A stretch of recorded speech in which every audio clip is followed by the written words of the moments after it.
to the Budget, Finance, and Investment Committee for May 14, 2024. This is actually the kickoff for our budget reviews, and just kind of let you know what we'll be doing. We'll be going through each budget, and in most cases, we will have a recommendation from our mayor, and we'll review those budgets as they come up. Of course, there's quite a few budgets, so we'll be doing this over a period of days. Another thing I wanted to mention on the front end, we all use a budget booklet. You see there, Michael's informed me that he has put this exact copy of this budget booklet that we use online. So anybody in the county that cares to can follow along online with the same budget material that we're looking at. Having said all that, I want to state we have had no requests for public comments tonight, so we'll continue on from that. But before we start the process, something that we've done for the last couple of years that's really been a time saver for us. And I want to read this from our last year's, and I'm going to request that we do the same thing again. But I want to request that the committee consider accepting the mayor's recommendation if there is not a requested change as the amounts that would be used to prepare for the committee's vote for publication and to approve the budget for a commission vote. If there is a change to the motion, the mayor's recommendation, then a roll call votes would be taken on those motions. In other words, if we agree with the mayor's recommendation, we will not need to make a motion. That will just be added as approved, as the mayor has submitted it. But anyway, I would ask for a motion on that or discussion. Commissioner Piercy and second Commissioner Irving. So got that down, Mark? I think we do, since you handed me my notes from last year. And I want to make a roll call vote on that, please. Commissioner Gooch? Yes. Commissioner Harris? Yes. Commissioner Urban? Yes. Commissioner Johnson? Yes. Commissioner Piercy? Yes. Commissioner Sereno? Yes. Commissioner P? Yes. So motion carries. Thank you, guys. I really appreciate that. Mr. Chairman? Yes. Can I have a personal privilege, please, sir? Please, you're recognized, Mayor. Thank you. I'm sure this committee and the people in the audience know that Dr. Sullivan has gone, and his wife Casey have had a pretty difficult last few days. And if it's not out of order, Mr. Chairman, I would like to ask Commissioner Gooch, if you don't mind, if you would lead us in a word of prayer, just covering Dr. Sullivan and Asher, if that's not inappropriate, No, Chairman. It's very appropriate. There's no change in any conditions.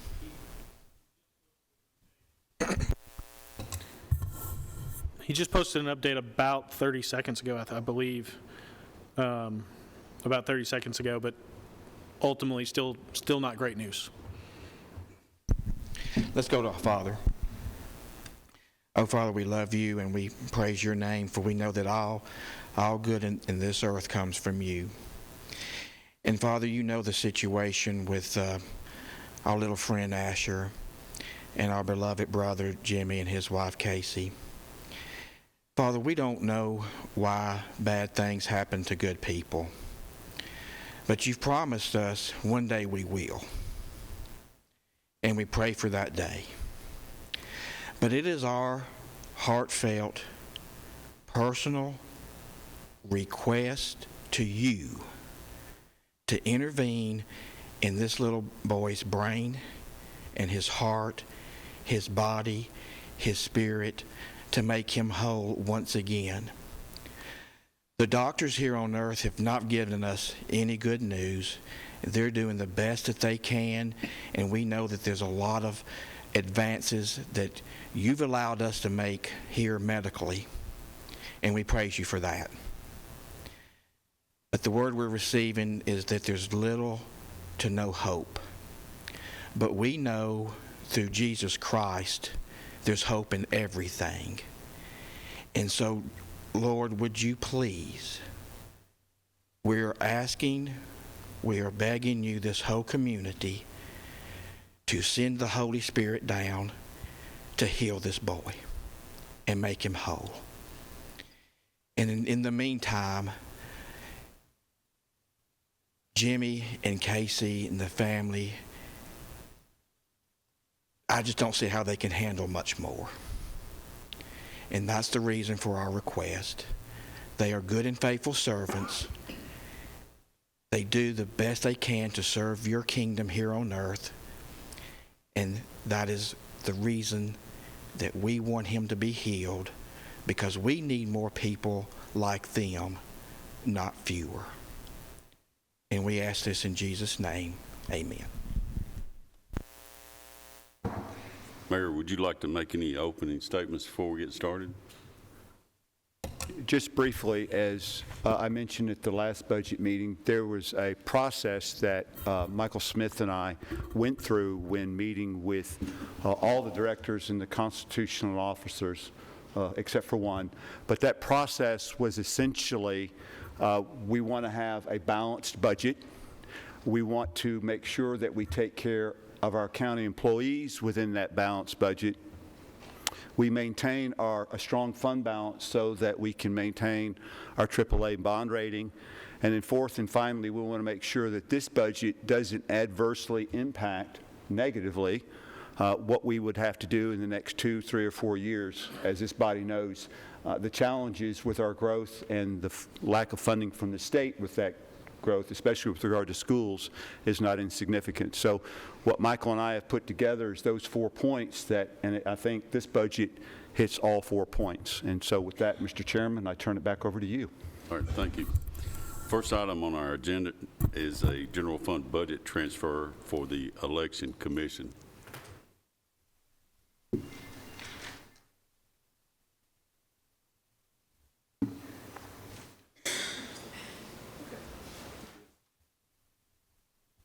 Welcome, Mr. Farley. Good evening, everyone. Have a budget amendment before you to move $73,000 from line item 193, $3,000 of that into line item 435 of supplies, and then $70,000 into line item 709, which is data processing equipment. We actually, in preparing for the November election, we're actually in the need to purchase new printers for all of our polling locations for the upcoming elections. And so this is to help with that process, and we'll have, I think, a little bit left over to cover in the new budget. Okay, you've heard the request. Any questions?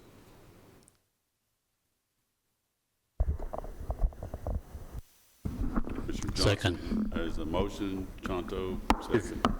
Is this additional supplies, or what is this? I'm sorry. Pardon me? Is this additional equipment or supplies or? Well, over the last several years, we've actually depleted our printers, so we're now in the process where we're needing to replace them. Of course, we're going into a large presidential election, and so what we're doing is we're trying to do this over two budgets, this budget and then also our incoming budget. But we're actually replacing all the printers at all the polling locations that print all the ballot applications and all that. So that's what we're needing. Thank you. Mr. Chairman, I'd like to say this past election was the first election that I voted with the new machines, and I was very impressed. Keeping a paper ballot just seemed like it would make this process so much smoother if we had to go back and do a recount or document something. It's just, I'm really impressed with the new machines. We appreciate that. Thank you. Any other discussion? Call roll, Mark. Mr. Gooch? Yes. Mr. Harris? Mr. Irvin? Yes. Mr. Johnson? Yes. Commissioner Piercy? Yes. Commissioner Strino? Yes. Commissioner P? Yes. Motion carries. Thank you, Alex. Okay, next on the agenda is a general fund budget transfer for reappraisals.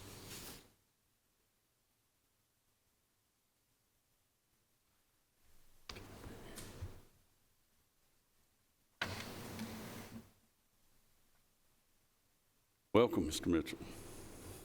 Good evening. Are we doing the Board of Equalization Well, this is first, let me give you this. Oh, I may have handed you the wrong one. I'm sorry here. Okay. I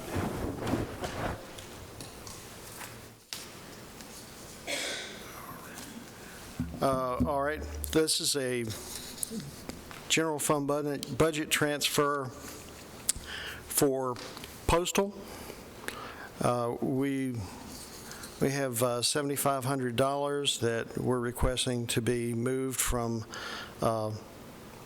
postal charges into, I believe, furniture and fixtures. I think that's what this is. I have trouble. Other way I have trouble. Yeah, reading I just things. handed that to him, so. It's the other way around. They're short on some postage this year. Several departments have been short on postage this year, and so this is moving $7,500 out of their furnitures and fixtures line item into their postage line item. So it's a transfer within the appraiser's budget. Yeah. Okay, you've heard. Motion to approve. I have a motion to approve. Commissioner Irving. Looking for a second here, guys. And a second. Commissioner Piercy, thank you. Any discussion? Call roll, Mark. Commissioner Gooch? Yes. Commissioner Harris? Yes. Commissioner Irvin? Yes. Commissioner Johnson? Yes. Commissioner Piercy? Yes. Commissioner Shrino? Yes. Commissioner P? Motion carries. Michael, are there any other things we need to start before we actually get into our lineup? Okay.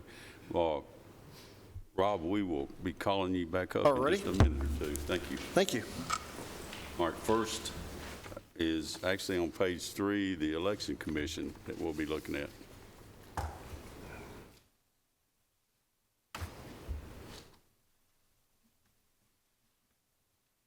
I can get my steps in tonight.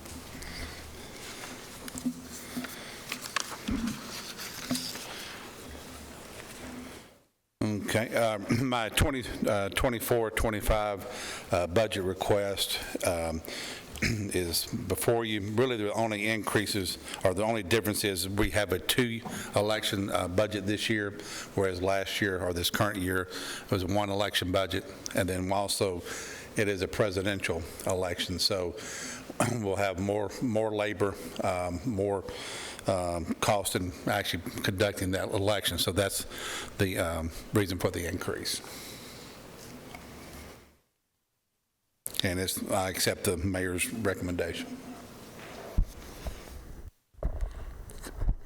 Give us a. So how do you come up with the increase in labor costs? And are you seeing an inflationary jump also? Or is it just bodies times? Well, by statute, we're required to have so many poll workers per location based off of the number of registered voters. So when you're looking at the August election, and then based off of what we kind of figure what the turnout will be, we've determined what our labor needs are there. And then, of course, in November, we were looking at voting probably about 165,000 voters, whereas in 2020 was our largest ever, which was 144,000. So we're looking at about a 20,000 increase over that. So basically taking all of our increase in our early voting hours that are available, plus election day, is how we derived at that number.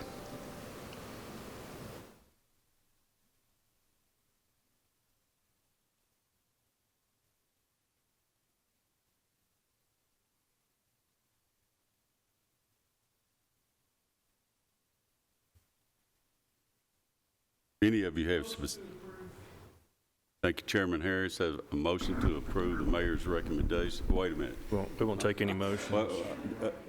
Well, we won't need a motion, but if we approve this, we can accept it as it is. You can make a motion to accept. How did we do that last year, Mark? I'm not sure. We just moved on. We just moved on. If there's no motions to change, then we just move on to the Okay. next. So by default, if there's no motions, we're going to leave the mayor's recommendation as is and move forward, just for clarification. It tends to streamline the process. So if there is a motion, it would be to change the mayor's recommendation. So your motion was just to leave it the same, So if I understand, if I disagree with something, I make a motion. Yes. right, to make that change? Yes.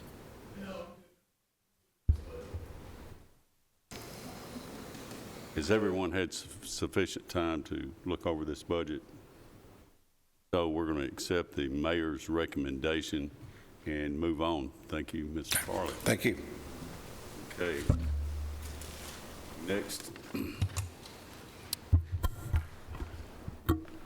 Next item is the Board of Equalization. So, Mr. Chairman, I have a change to make on this one as Rob comes on up, if that's okay. sure.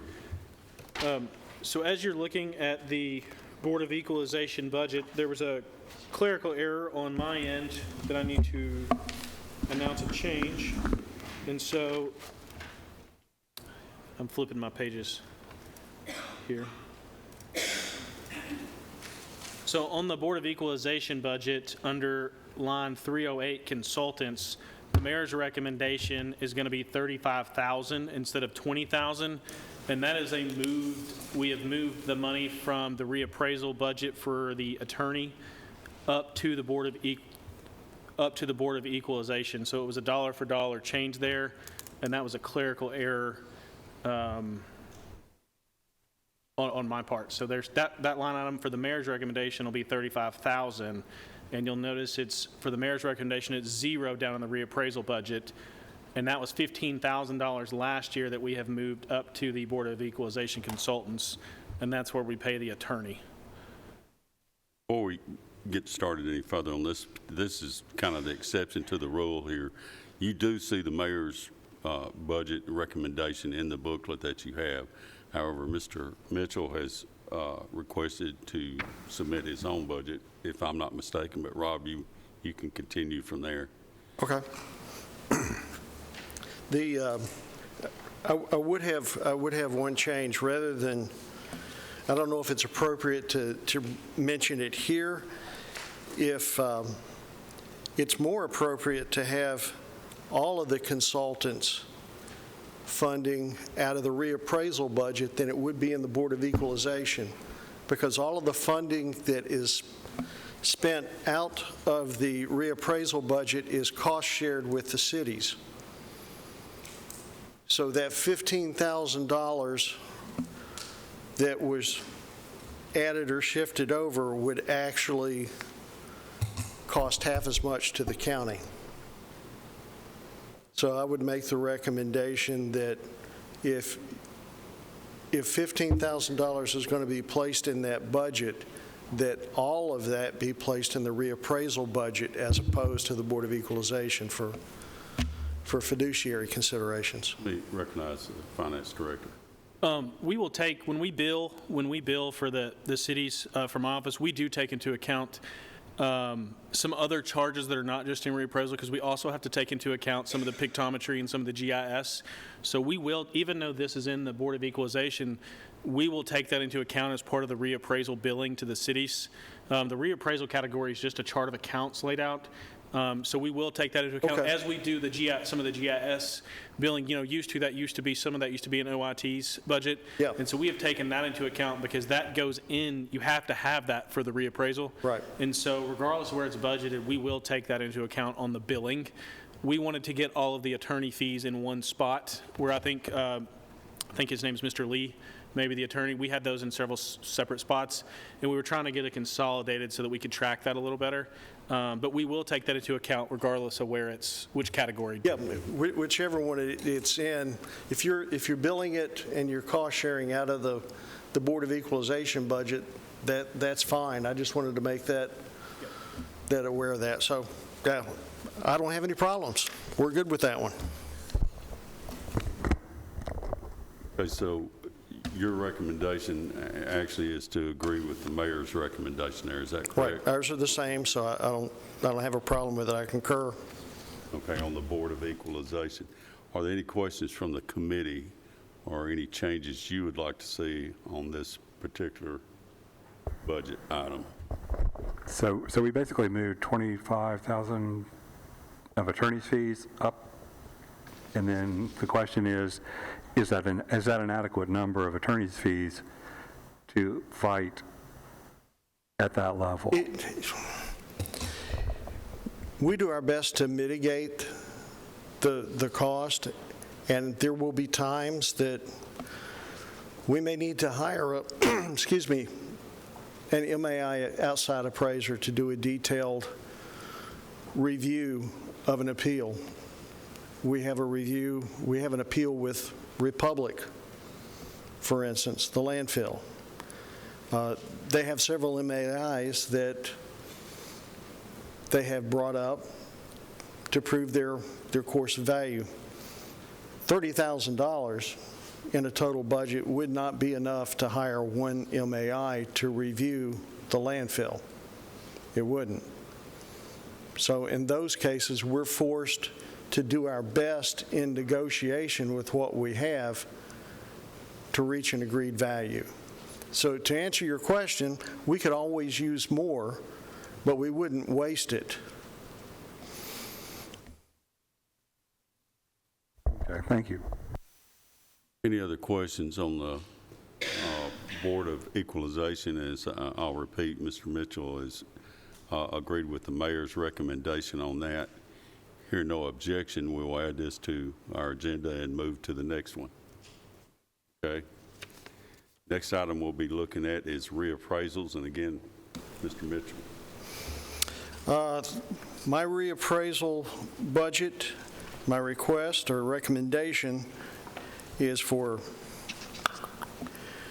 $3,851,766.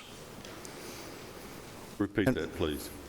$3,851,766, which is a 6.8% increase in total expenditures over the prior year.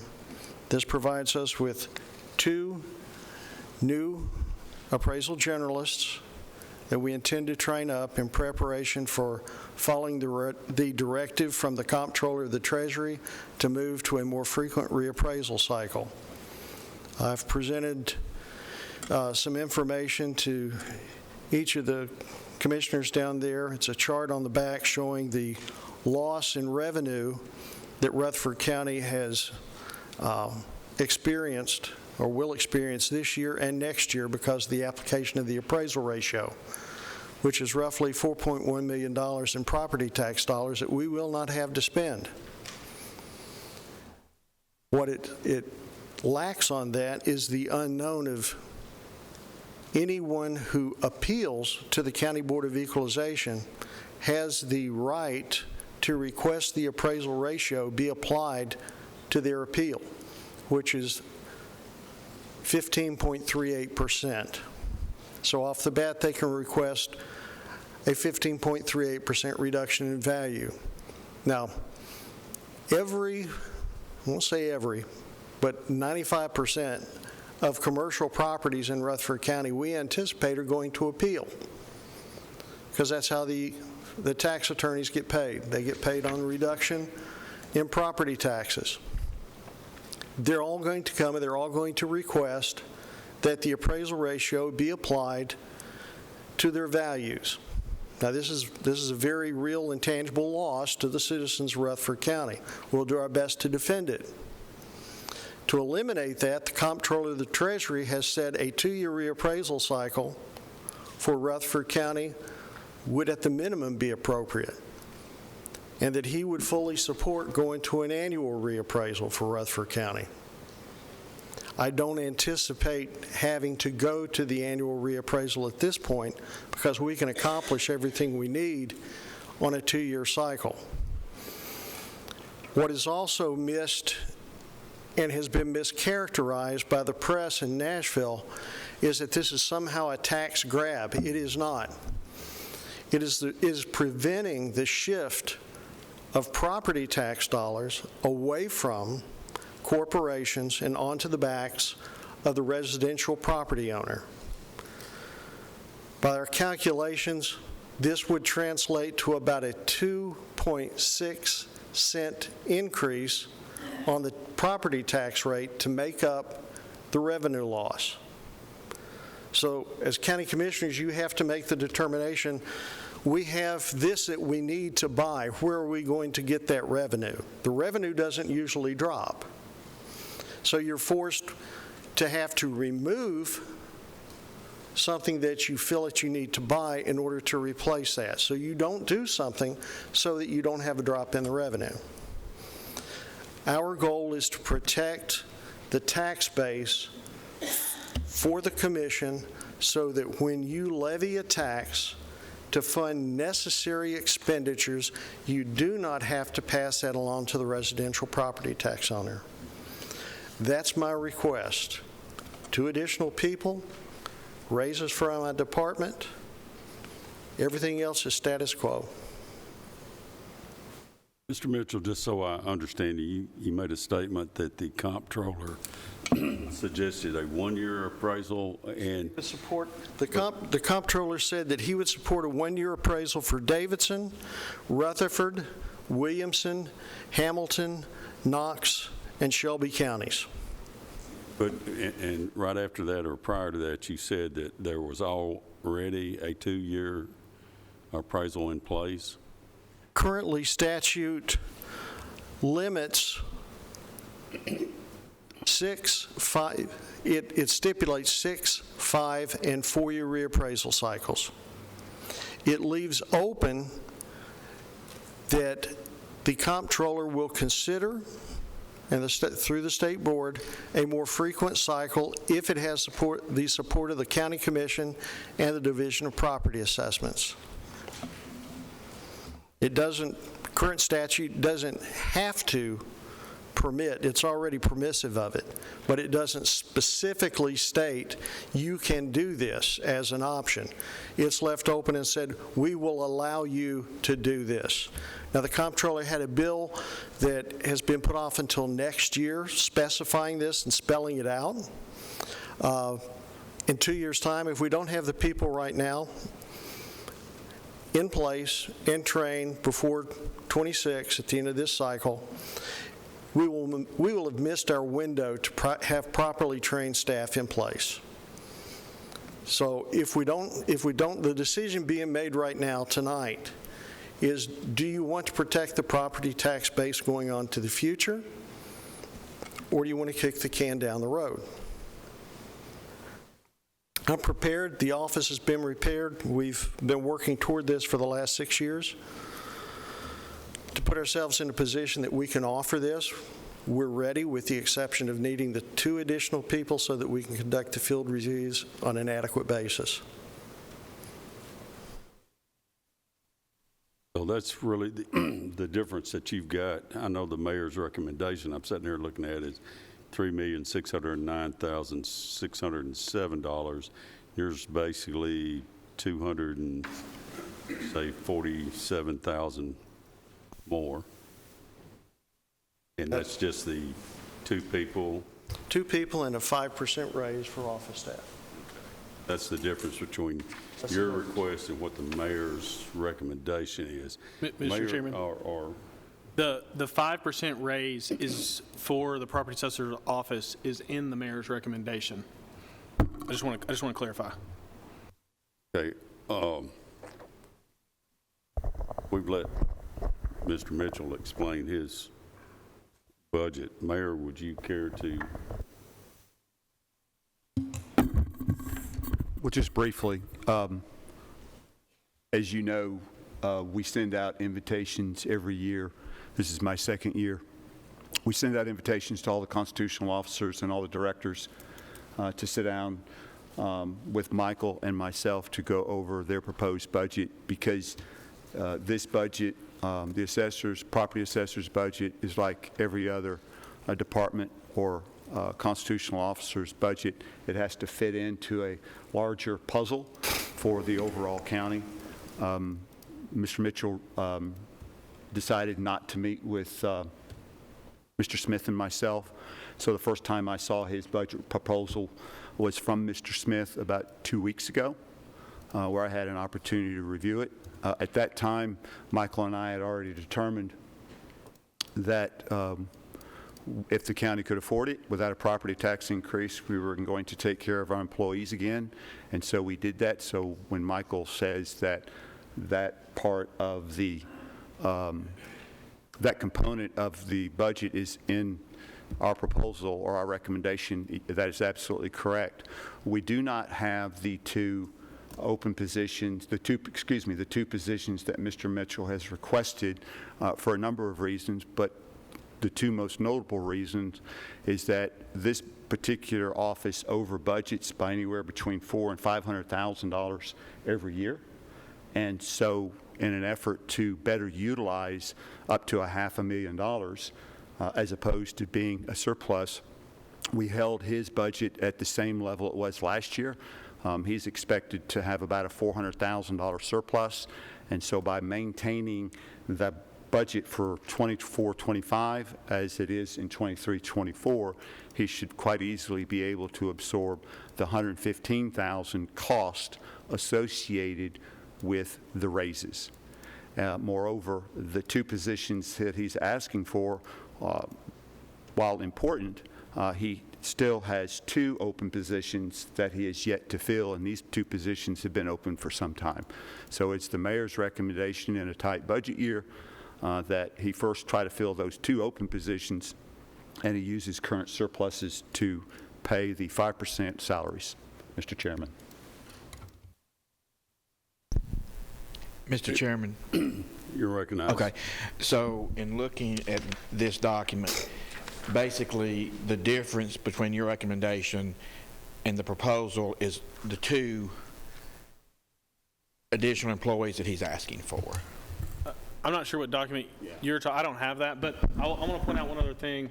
The mayor's recommendation has a 0 for leases. That's not because we're not going to pay them. We're paying our enterprise leases out of somewhere else. So I just want to clarify that.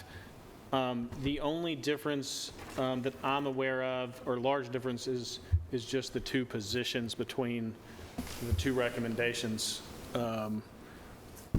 There was a difference on the consultants, and we have moved a portion of that request up to the Board of Equalization. I believe the property assessor requested 25. The mayor had 15 for his. The leases will be paid out of another line item, so those aren't going away. We're just paying those somewhere else. So the main difference is going to be the two positions. Okay, and thank you. So, and as a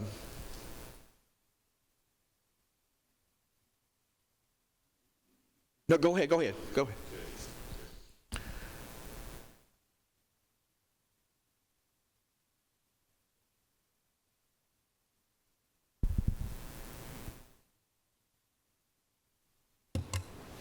Commissioner Gooch, if I might, the handout you just gave me at the top, it says mayor's explanation of budget differences. I had nothing to do with crafting this document, so. What I noticed nothing was written in it. I made a few notes. Right, and I will basically return it to you, but I see the title. These are not my explanations. I have not received anything from the assessor in this regard, yeah. so. But basically looking at that, the main difference is the two employees. That is correct. Okay. There's a couple really small ones. I noticed that. But as far as larger, I think it's just the two positions. Like I said, the leases are being paid out of somewhere else, and then I believe it was a $10,000 difference on the consultants that got moved to the Board of Equalization. And so the mayor's correct. You still have two open positions. I have a position for an appeals coordinator that was formerly held by an administrative law judge that we have not been able to find another administrative law judge to fill. And we're not just going to fill a slot just to fill a slot. Right. And then the other one is for a mapper that we have not yet filled for a mapper, because you just don't take a GIS person and plug them in, and they're not cheap. So we're very selective with who we look for, and we're currently looking for positions. We don't post them. We work through referrals with a lot of those because they're highly complex positions, and we have to work through the state and through referrals from people who know other people to try to get them in. And so my understanding is that the two additional employees you're asking for is if the county commission were to approve the 2-year cycle, then those would help out with the 2-year cycle. Right. They would be field appraisers that would go out there and pick up property. And in a prior discussion, I believe that it was mentioned that our 4-year cycle, regular one,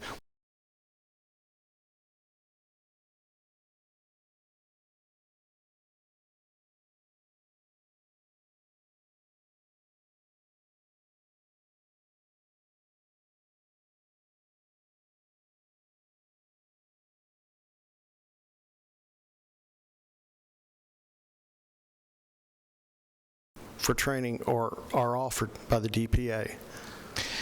Mr. Chairman, this is just my thoughts and I guess a recommendation, is that the county commission, I don't think the 2-year cycle has been discussed in any committee. Is that correct? To my knowledge, it has not. Okay. And I think the commission obviously would need to vote, and I think prior to considering 2 extra team members for that purpose, that we need a discussion in the county commission. Have that process started at the committee level and then ultimately the county commission. And I guess my recommendation is to wait for that time, which I would like to separate, honestly, with all due respect, from the budget process, that discussion, separate it from the budget process, and maybe take up those conversations in the fall. If that was, that's just my recommendation. Well, if we don't have the money in the budget to hire the people, it will make no difference.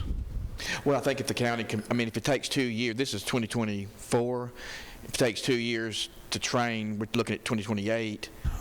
I think if the county commission would make a decision, say later this year in the positive, then that could be planned for. Well, the other thing, and I'm not arguing with you, but I'm all about being transparent and making sure that every dollar that's spent is reflected in the tax rate.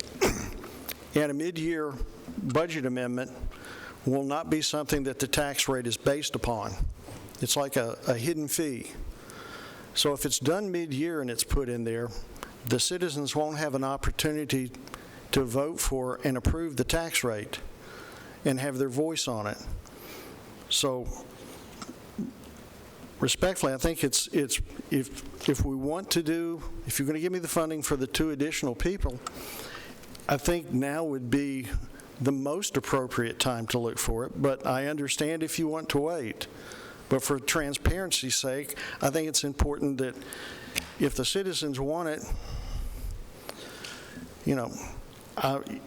it should be in the budget. If the county commission decides that they don't want it, simply amend the budget and take it out.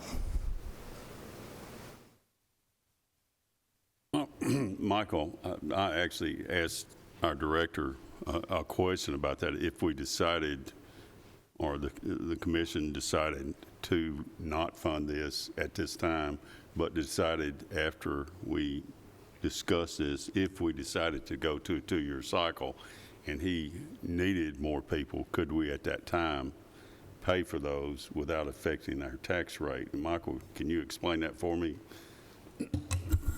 So a couple things. Every year we do conservatively budget. A large portion of our budget is property tax, but a large portion of our budget is not property tax as well. And so I do think, every year, mid-year, we have a ton of open positions throughout the year. And so I do think if this is something that the commission wanted to do, and I'm just throwing out a random date here, you want to come back in January and do this, and this did require 2 new positions, we could add those at that time without affecting that property tax rate. Based on our conservative budgeting practices, also we do take into account certain appeals. We do look at our tax rate and try to budget conservatively for the appeals that the property assessor mentioned. So generally, they don't ever come to as extreme as we budget for. Like I said, we budget conservatively. So I do feel like we would have some either empty positions. We could move some funding for those around, or we could add some additional revenue to the budget, and that way it wouldn't affect our fund balance. We wouldn't have to take it out of fund balance if we didn't want to mid-year, if that happened. And then the other thing too, if we add these 2 positions and we go to a 2-year reappraisal, the cities are going to pick up a portion of that cost as well. So we're not bearing the entire brunt of 2 new positions mid-year. We'd be bearing a partial portion. And so I do think that's an option for this body and for the commission if that's the option y'all would like to go.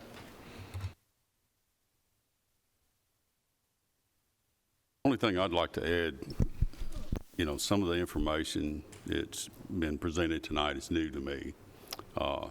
The fact that the commission has the option to decide to go to a 2-year cycle was news to me.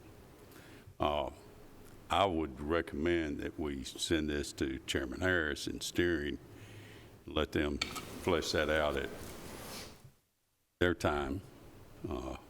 that's a suggestion. That's not by any means a directive, but I think that regardless of how we go, as Chairman Gooch stated, this is something the commission needs to look at and decide. And like I said, I just found out about it, and I assume the rest of you have just found out this same information. So I'd like us to go through the committee process and find out the ins and outs of it. Now, having said that, Rob, is there anything else you'd like to add? He was looking a moment ago at the 5% raise. Exactly where are we in the mayor's budget? Where is that, Michael?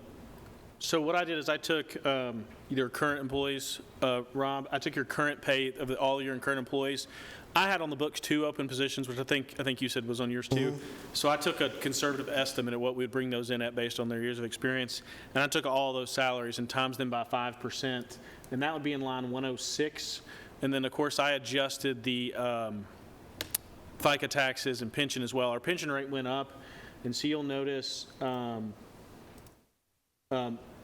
The pension rate did go up, and I think I adjusted Rob's department request too. When his request, I think I adjusted it from him to the correct pension rate, which he didn't have when he submitted his request. But that is part of line 106.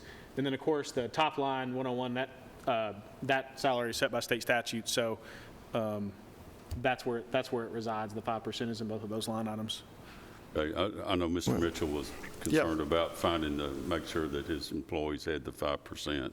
Well, and in full, how I arrived at my budget number, I took what was expended the prior year. I added 2 positions at $43,500, and then, I took what was funded last year and I multiplied it by 5%. I increased it by 5%. Then I added 2 positions at $43,500 each. That's how I arrived at my number, which is a conservative number. It's preserving the other 2 positions that are in there to hire appropriate people, which are not going to be inexpensive, at the appropriate rate. Total budget increase that we're increasing is only 6.8%. And if you look through and review other budgets in the county, there are many more that are getting much larger increases. And we protect your tax base. What we do is what allows you to levy a tax. We're trying to set it up so you get the most that you possibly can. And we do it for the county and we do it for the cities. Mr. Chairman, You're recognized. I got a couple of questions. Number one, this $4.6 million figure that you've got on here. Now, when is our next reappraisal scheduled? January 1st, 2026. All right. So you're saying that, if I'm correct here, you're saying that you expect our appraisal values to rise every 2 years substantially? Yes. Current trends are that they'll rise in between 3 to 7% a year. Okay. So which it gives us a lost revenue around $4.1 million? Okay. So if we go to a 2-year appraisal, when would you be able to start that process? January 1st, 2026 for 2028. All right, so if we don't, so technically we wouldn't be losing 4.1 million because you're not even going to do it for another 2 years. No, we'll lose that this year and we'll lose it next year. Because we're on a 4-year cycle, and those years, to have gotten away from this, we would have had to been ready to go to a 2-year cycle 2 years ago. Okay, and then let's go back to your positions that are unfilled. How long have they been unfilled? Probably one of them, the lady left about 9 months ago, 8 or 9 months ago, and that was about the same time that our administrative appeals coordinator left, so about 8 or 9 months on both. On both of them? Yeah. Okay, so. And some of them went out on, they were gone, but they were on FMLA before they actually left. So. But you're still running efficiently without those. Right. Okay, We're so still here's running. my question. If we eliminated one of those spots that you have right now, and then eliminated one of the 2 employees that you're wanting to bring on and give you 1, would that work? Well, not enough to go to a 2-year, no, sir. So Because you're going to need 4 people then to go to a 2-year we will. appraisal. Probably more. I found out today from my personal property supervisor that the state has changed mandates on what it is that we have to do, and she's wanting a new person over there, and I don't even have that accounted for. I told her we just have to job shift somebody around like we're doing currently. If you're not working over here, you're going to work in personal property some to get them caught up. Then you'll go back over to doing what the other job that you're supposed to be doing. So that's what we've been doing for the last 4 years, is rotating people around. But with a county as large as we are, we have the smallest office. We actually have fewer people in our office than we did in 2010. And the county has grown quite a bit.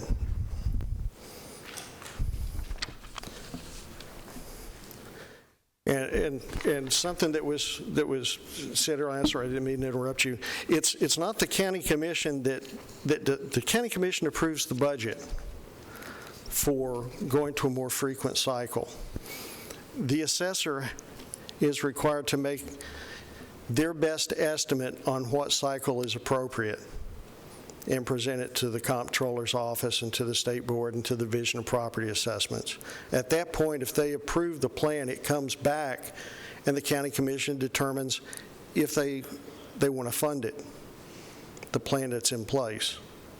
By getting 2 people and being able to train them, we'll be prepared when that time comes for me to come back and say, we can do this 100% sure, because I'm not going to do something that's going to fail. We'll just continue operating just as we have, and we'll continue to have those appraisal ratio losses, only they'll be larger because the tax base that they'll be applied to will be bigger. So you're telling me that 1 employee is not enough? No, 1 employee is not enough, no, sir. But you wouldn't take 1 employee? 2 or nothing, is that what you're saying? I will take whatever's given, but I'm saying that just getting 1 would not be enough to put me in a position where I could say to the comptroller, we're prepared to go to a 2-year cycle. So my other question is, are your other people prepared to go to a 2-year cycle? We're getting them there, yes, sir. Okay.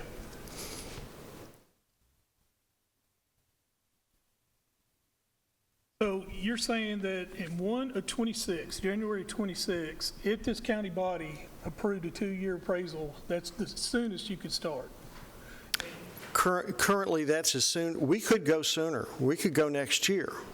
But we would have to have people trained and in place, and we'd have to show the comptroller's office that there was adequate funding in place and we had the systems and we could do it. They would immediately call for reappraisal. Could go January 1st of 2025. But the Division of Property Assessments has to review all of our numbers and roll their data up. Once they sign off on it, that's when it would go into effect. So we could do it sooner. Whether or not they would concur that we were in a position to do it January 1st of 2025, I can't say that they would. I can't honestly say that I believe we'd be ready to do it. But we could do it sooner if we had adequate staffing, we would be able to do it. But we just don't. So you're saying you need these 2 people because it's going to take you 18 months to train them? Okay. My last question is, that I'm very concerned with, is why did you not submit a budget? I submitted the budget in accordance with our private act and consulting with the county attorney. So you and the mayor just didn't want to do a budget together? It's not required under our private act Well, I to understand submit the it. private act, I know that, but I'm just saying. Yeah. All right. Thank you, Mr. Chairman. Thank you, Rob. You're recognized, Commissioner Pearson. Thank you. would it not be possible to table the decision on this budget to the end and revisit this when we have the night, where if we need more discussion to come back and look at this, if people would like to? There seems to be a lot of questions, maybe a few unanswered concerns. Is that a possibility? I think we could, but I want to caution you, we are on a really tight schedule, and we're going to be here late many times. My suggestion would be to approve something now, and if you decided to change it, we'll have time to change it when we review toward the end of the cycle. That's my recommendation, Commissioner. Now, on this particular one, like I said, this is kind of an odd proposition. We have the mayor's recommendation, then we have Mr. Mitchell's recommendation. If you want to accept the mayor's recommendation, we will continue as we have on the others. If you would like to make a change, I'd be open to listening to that. Now, Mayor, you got a... Yeah, I want to make sure I understand something, and I want to ask this of Michael. Michael, if the County Commission begins the process through Chairman Harris's steering committee and through the other committees in the commission to determine the need to go on a 2-year cycle, and let's assume hypothetically that the commission makes that determination on or before the end of this calendar year, could we adjust the assessor's budget to include 2 additional people at a later date within this same budget year? Yes. Thank you. Thank you. One other thing, and this is my personal, since I hadn't seen one of y'all jump up, my personal feeling on this. Rob, there's nobody here in this room that doesn't want you to succeed, because your success is all of our success, and we want to help you any way we can. I'm saying that from the heart. But one of the things that you're doing, I just do not understand, is why we're not using the resources of our Human Resources Department with Sonia to post these jobs. Even, you know, she can do a nationwide search. And I promise you, there are qualified people working somewhere, might be in Davison, Williamson, or Kalamazoo, Michigan. But if we do a large enough search, I think you could find qualified individuals, and I would urge you to do that. But anyway, I'm open for recommendations from the commission. If there's any changes you'd like to make, please make those now. If not, I'm ready to move on to the next subject. Hear no motion for a change. We're going to accept the mayor's recommendation. This will be open to review, Commissioner Piercy, at a later date. Mr. Mitchell, same there. And we are accepting the mayor's proposal at this time. Thank you, Mr. Thank you very much. Human Resources.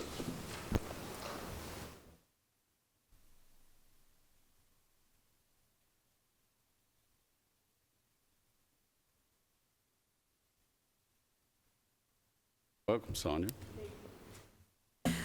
Yes, I accept the mayor's recommendation, and I'll take any questions that you may have.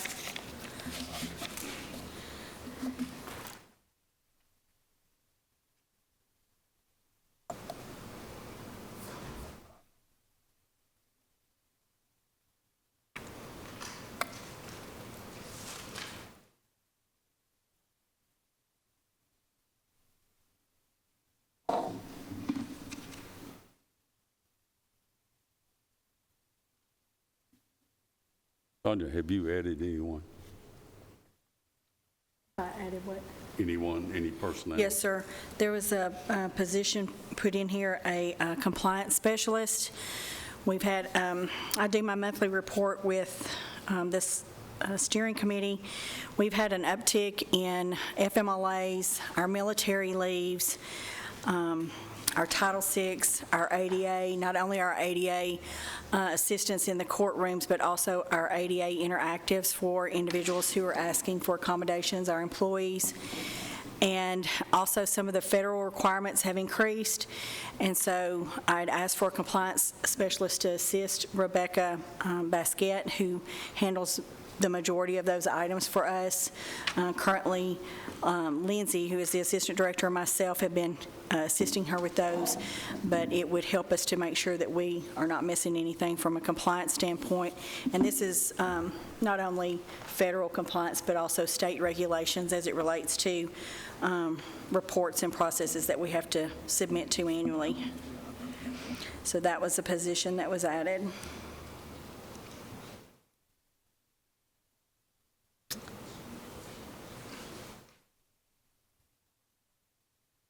And some of the other, just to give an explanation for some of those, one of the things for the in-service training was an additional monies. I reached out to the sheriff's office to see if I could get some training for myself and Rebecca and Lindsay. Unfortunately, we're having to do more and more investigations in the county for personnel-related issues based on concerns brought forth to us from either employees or either directors. And so that was the reason for my item 196 to go up by $3,000.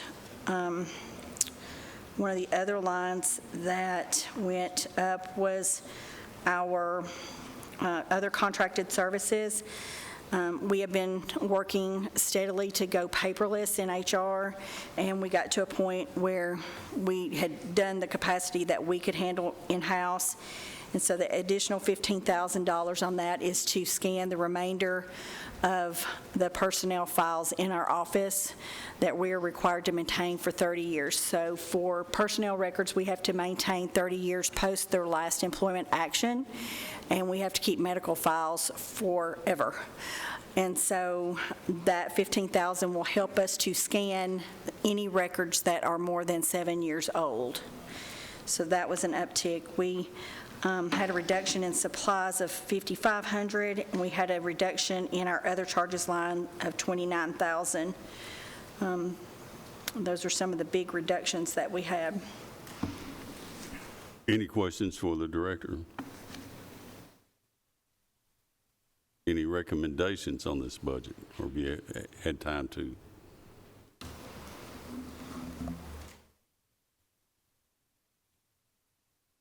Seeing none, we're going to accept the mayor's recommendation and add that to our agenda and move on to the next item.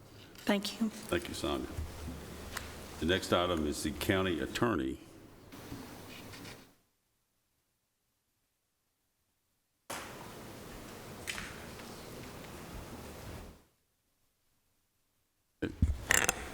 Good evening, Commissioners. I've reviewed the mayor's budget, and I don't have any issue with it, so I'd ask that you accept his recommendation. I'm happy to answer any questions that you have.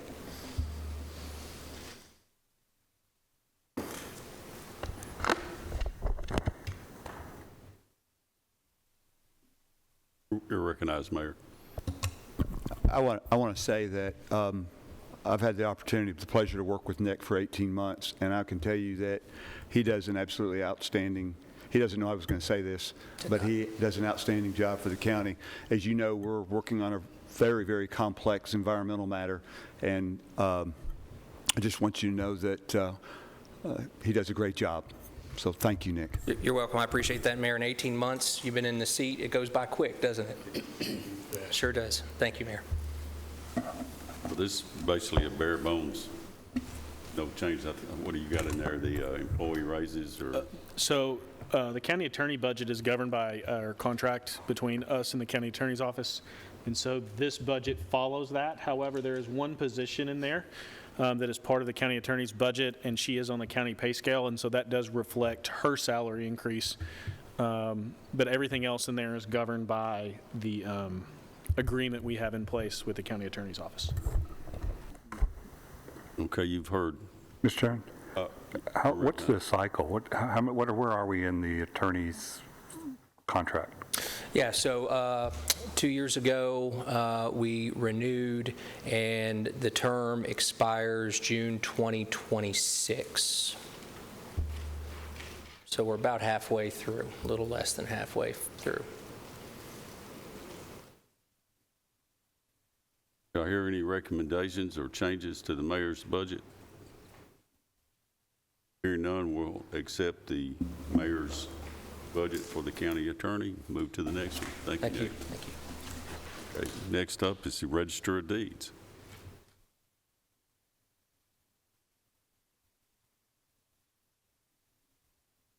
How you doing, Heather? Having met with the mayor and Michael, we've agreed upon the budget. It's pretty much the same. I think there's maybe one increase, which is due to some licensing that we're required to do. Other than that, Michael, you're recognized. I'd like to make one comment as we're getting into now our excess fee offices. And so you'll notice only the benefits and FICA taxes are in your budget. The rest are covered by the fees that come out of the Register of Deeds office. And so that's why you're not seeing the salaries in there. However, for Register of Deeds, County Clerk, Circuit Court, they have included an amount for raises for their employees as they see fit. But the way that it's budgeted, only the FICA, taxes, benefits, and things like that are budgeted in the general fund. The rest is budgeted in their office, and they take care of that. Just wanted to clarify, because this will look a little different than what you're seeing on the other departments' budgets. But the mayor's recommendation has left money enough in there for the 5%. Correct. The Register of Deeds and the mayor are both in agreement. I just wanted to, as you look at your budget, you're not going to see the actual salary line items. However, there has been extended the raises to those departments just like any other department. I just wanted to point out that we're trying to be equal across the board with all departments. So, Commissioner Gooch. So the 503,000 comes from property taxes? no, sir. And then, Doesn't come from the property taxes. All the fees are paid by the fees collected in commissions. We collect the mortgage and transfer tax for the state. We get a commission for that. And then the recording fees per page, per document. So all the fees of that office pay for that office, and any excess, which there's a lot, we turn over monthly to the county. okay, so it's not just the salary, your salary, whatever, the fees cover everything? Yes, the county invoices me monthly for my office's salaries, and I send a check separate from the fees that I collect Okay, to the county. So the office fees pay for the salaries as well as all the expenses you see there. And that's going to be the same for trustee, county clerk, Register of Deeds, and Circuit Court clerk's office. Mr. Chairman, how much is average month, how much comes back? So it depends. They're allowed to keep 3 months worth of salaries after they make their payroll. They're allowed to keep 3 months excess salary. So a lot of the offices pay us quarterly. Some choose to pay us monthly. It's really up to that elected official. I'd have to go pull exactly how much he turns over. I usually write a check. Of course, our fees are down currently. Real estate market, we all know there's some issues with lending institutions and the increase in the interest rates. But $100,000 plus each month goes to excess fees after we pay everything else. And then there's another fee, the EDP fee, 10, 15, 20,000 a month goes to it. That's what pays a lot of these fees. That's the electronic data processing fee. It's restricted for the office of the register. That pays for a lot of the items on that list. So that's beyond salaries. Most of the items on the list are paid by that restricted fee for the registrar's office. For fiscal year 23, the Register of Deeds turned over a little over $1.1 million in excess fees to the county general fund. And then so far through April, I believe $778,000 is what they've turned over in excess fees after their payroll. An answer. Okay. Any other questions? Ms. Dahlbarn. Mayor? I do have an unrelated question to your budget. When was the last time that you went up on your fees? That's, all our fees are set by statute. Are they? Yes. Okay. So there are a couple of fees that we could opt into. I haven't up to this point, but something we could discuss. There is electronic filing fee that is optional for us to charge. It's an extra $2 per document, which is similar to the EDP fund. I opted not to do that because I was trying to encourage people to electronically file. I didn't want to do anything that would discourage that because we save a lot more than $2 when they electronically file. No, that's fine. I guess the heart of my question was, since it's statutory, is in statute. Do you know if it's indexed, there's any index for inflation or anything like that? Not indexed for inflation. We've had many discussions, and of course, we get a lot of lobbyists from the other side of the equation in the banking institution, the people that file a lot of documents with the registers. They aren't really favorable to rate increases or fee increases. The Registers Association many times has had discussions about going to a flat fee instead of a per-page fee. Rutherford would probably not benefit from that as much as smaller counties, because we have some very large documents that would come in at a flat fee instead of a per-page fee. We would probably lose on that agreement. So there has been a lot of conversation going back and forth about the fees of the Registrar's Office over the past, well, ever since I tried to get the statute says we get 5% commission from the state for collecting the mortgage and transfer tax, but we have to remit 2.6 of it back to the state. In other words, we only get 2.4. But that changed during the Bredesen administration when there were some shortages in the state. I was a Registers Association president for a period of time. I tried my darndest to get that changed. You'd have to go it'd have to come out the governor's budget. It's just too large of a fiscal note. You know what I'm talking about. Yes, thank you. Commissioner Johnson, you're recognized. I have one question. Sure. How is your fee schedule determined? By state statute. Every document has a certain fee that is associated with it, and then there's a per-page fee, and then there's a $1. There's just a lot of little fees that add up to the recording. The state taxes, I write checks to the state each month, make you sick, $1 million. The highest one I've ever written to the state is $3 million a month. So that's for the mortgage and transfer tax, which we get 2.4% of. Population doesn't have anything to do with it, or there's no other factors? No. Population doesn't have anything to do with the fees that we can charge. It's across the state the same. And that's because the mortgage industry, the realtors industry, they need that continuity between each county. It would be unfavorable for some counties to be able to charge more than others. When is the last time you've had an increase in the fees? I'm unaware of one, and when we were talking about it in the association, I'm not sure there ever has been. There have been some fees added, like the EDP fee, or there's an archive fee, there's a electronic data filing fee, but those are all new fees of $2 per document, but no increases in any of the other fees that I'm aware of. Thank you. Mm-hmm. Okay. Any other questions, comments? Any motions to make a change in the mayor's recommendation? If not, we're going to accept the mayor's recommendation, move to our next item. Thank you. Ms. Talbot. Next item is planning and engineering.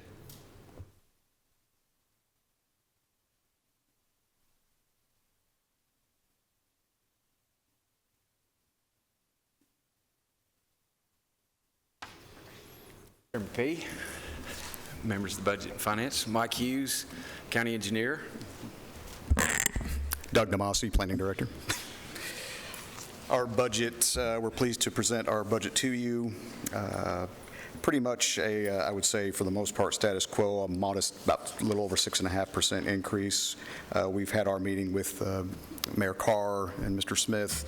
We do agree with the mayor's recommendation. We'll be happy to answer any questions that you have.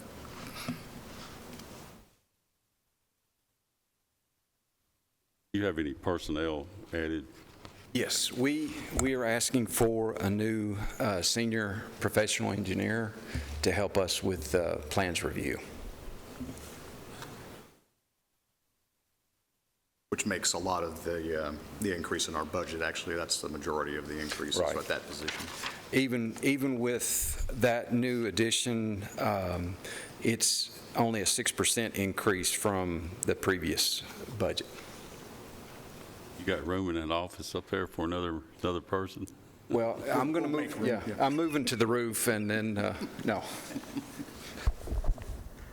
But yes, we do. Mr. Chairman? You recognize? Is this where the adequate facilities tax would be collected, or which group would collect that? Building and Codes collects that. Okay.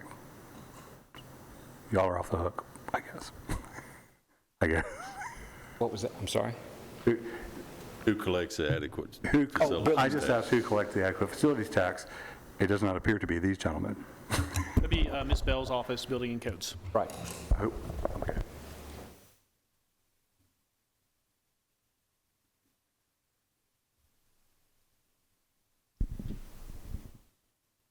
Mr. Chairman, may I ask a question? You're recognized, Chairman So Harris. your budget's going up $500,000, and you said it was based on what?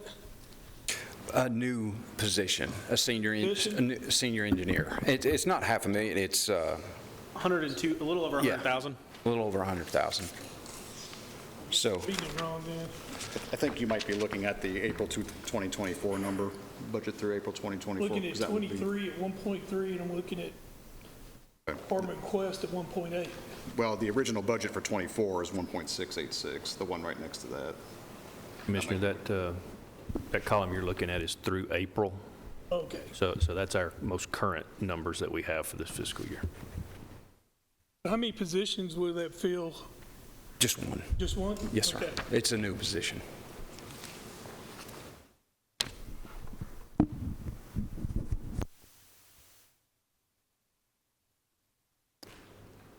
The only thing I see jumping out at me is data processing equipment. Yes, that is one line item that we moved up, and that is for a new computer phone system. And then also, we've added some furniture for a new desk. Okay, and I also noticed a large decrease in consultants. What was that? Yeah, that's for the Plan Rutherford project. We're starting to get to the point where we're ramping down on that, so we don't need to budget as much. So that's the main reason for that decrease. Okay.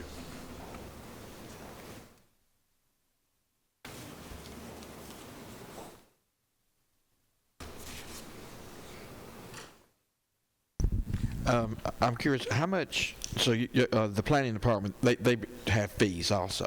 Yes. Yes. And how much are those fees as compared to the? To our budget? Yeah. You mean? Well, we don't have that sheet right in front of us. Of course, you know, I think it was last year, we did the huge increase. The goal is to get us, so if you look at our budget and Stormwater's budget, which Mike will talk about next, to try to get that at least to a point where we're covering our costs. So, you know, again, don't have that sheet right in front of us to check that, but I think we're a lot better positioned than we were prior to those fee increases. Okay, so you're much closer to the whole budget? Yes, okay. And then we'll know how close later on in the process? Yes. Okay. Anyone else? And you guys have stated you're okay with the mayor's Yes, sir. recommendation? We agree with the on mayor's this. recommendation. Okay. We're going to accept the mayor's recommendation, not seeing anybody jumping up and making a change, and move then to stormwater. Yes. And this budget does have an increase. The main item, I believe, is for a new vehicle, inspection vehicle. We have a 2007 stormwater inspection vehicle that spends more time in the shop than out on the road. So we're going to need to replace it.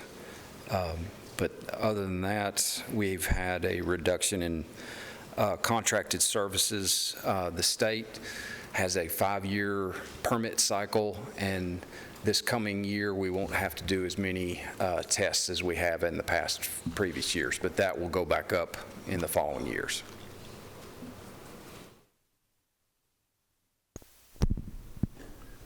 That vehicle got pontoons on it after this last rain we've had. Yes, sir. Thinking we need Knobby something. tires. I have one question. You said a motor vehicle? Yes, sir. Okay, says 55,000. Yes, sir. Is that vehicle available on a state contract or anything that? Sir, that's what it will be coming off of. Yes, So that's basically sir. what that is? Mm-hmm. Okay, Yes, sir. thank you.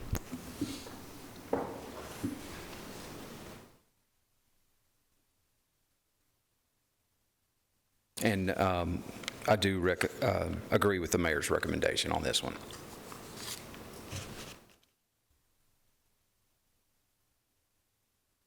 Okay, you've seen the proposal. Don't see any questions. Good to go on that. We're going to go ahead and accept the mayor's recommendation for the stormwater budget.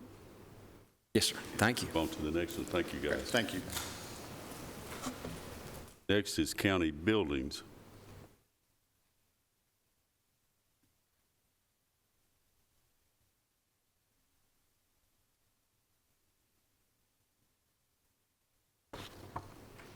Good evening, Commissioners. Adam Dodd, County Buildings. I also met with the Mayor and Finance Director Michael Smith, and we reviewed all of my budget, and I accept the Mayor's recommendations.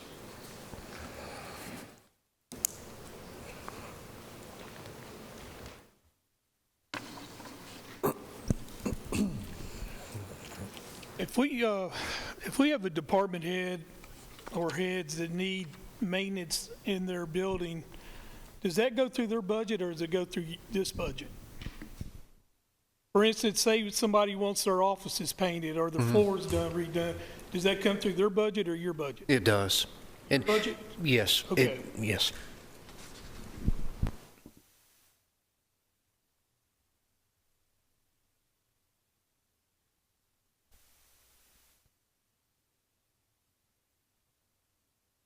Looks like you've had very little increase on this one. I assume that's got to do with pay increases for your employees. Is that correct, or is there something I'm missing? Well, Mr. Chair, this budget, some of the increases were due to the, we added about 64,000 additional square foot of conditioned space. So that was 6 buildings, 64,000 square foot of additional maintenance to this budget. Some of those are preventative maintenance that we will have to account for these additional facilities, and some of those are mandated, regulated annual service. For instance, cutting grass, things like that? Mostly, we had to add janitorial service supplies as well for those buildings, additional sprinklers, fire alarm inspections that are required, fire alarm monitoring services, fire extinguisher services, generator maintenance inspections, pest control, additional landscaping. So every building that comes on board, there's a long list of some regulated and just some general maintenance obligations that we have to account for. Mr. Chairman. You're recognized. A couple lines. 309, contracts with government agencies went down, and other contracted services went up. So line 309 is specifically to fund our agreement with the city for the Murfreesboro parking garage in Civic Plaza, and they send me an estimate every year, and that was the estimate they sent me for this year, or for next year, was the 150. So I plugged that on behalf of Adam. And then what was your other question? What was the other line other than 309? 399. So 399 went up because of a lot of our maintenance agreements for some of our kitchen equipment, for some of our fire panels, some of our janitorial needs are all out of there. And so just due to inflationary cost on those went up. The other thing I'll add is because we've been up to date on some of the maintenance, you'll notice line 335, because we have some newer buildings, that went down 30,000. So we tried our best to offset that with 399 as close as we could. And then overall, his budget went up only 0.5, a little over 0.5%. But a lot of that's due to also the lease payments are no longer going to be paid out of there. And then we eliminated 55,000 of part-time help by converting that to a full-time position. And then Adam eliminated another full-time position as far as getting his budget, trying to keep it status quo. It looks like that Mayor thought you would use more utilities. That's expecting a cold winter. It's a new build, more buildings and everything. I'm just yes, sir. Okay. Yes, sir.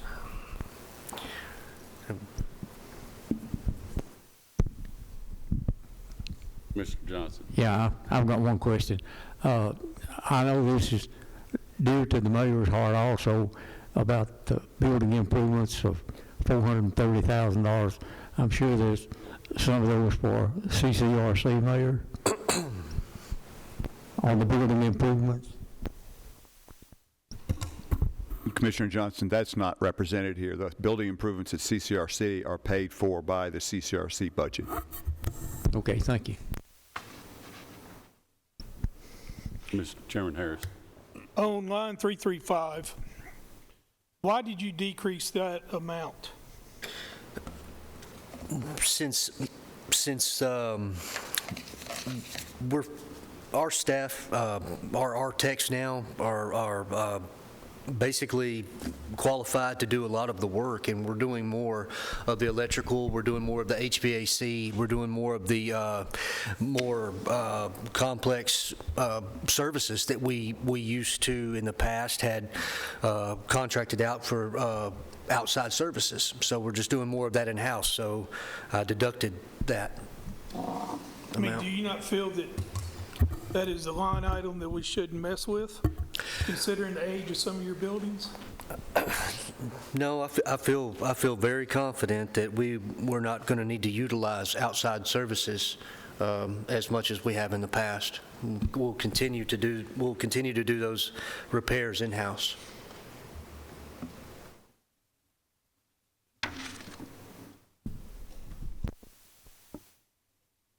Any more questions from the committee?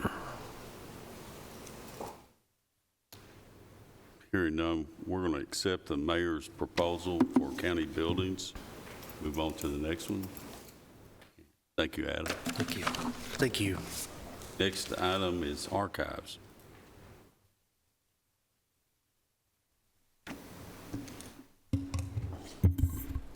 Mr. Chairman, could I have a Yes. personal privilege?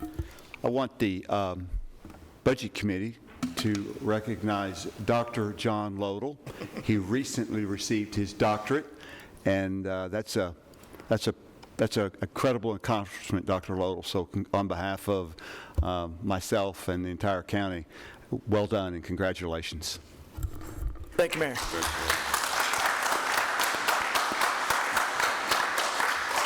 Thank you, Mayor. Thank you all. I'm sorry, did he get a pay raise? No, that is not reflected in this budget. I am, but I'm still always John Lodell, Director of the Archives. Met with the mayor. He did a wonderful job critiquing my budget, and I definitely accept the mayor's recommendation. I'll go ahead and say I have one of the smallest budgets in the county, so you'll see a major increase this year in that budget, and that's going to be for a new full-time staff position that I'm proposing and have asked for. And I'll be glad to answer questions or talk more about that position. Yeah, I'd like to know more about it. Irvin, go, yeah. Go ahead. Okay. We're asking for a archives imaging specialist. I told the mayor that as wonderful as our county is, and I work with some great department heads and elected officials, we have a great public records commission that meets quarterly that I'm chairperson of. But, you know, it's 2024 and this county's still producing too much paper. So I want a position out of the archives that can work both on projects in the archives, but more importantly out of the archives with other department heads and elected officials to, in essence, become a project manager to isolate collections, especially paper collections that we can get digitized and get rid of the paper. Now, as archivists, I have to be very mindful of state retention laws that make sure that things are, just because we digitize doesn't mean that's permanent record. A lot of times we digitize, it also has to be microfilmed through Heather Dahlburn's operations out of the Register of Deeds office, which we are very blessed in this county to have that microfilming operation. If you don't know what I'm talking about, please go visit her to find out more about it. We're one of the only counties in the state that can do our own microfilming for pennies on the dollar. dollar. So that's huge cost savings. So my position would work with Herd, work with Cody, work with Sonia, and a few others to help streamline records management even better than we've done to get more things digitized and better preserved for the future through electronic imaging and electronic records retention. I did meet with, sorry to put a couple of people on the spot here, Heather Dahlburn, Cody, and Sonia, and I met individually one-on-one to kind of vet this idea out, to vet this position out before I present it to the mayor. But he's obviously left it in. He feels important. It's important, as I feel, to leave it in if we can. Okay. Any questions from the committee?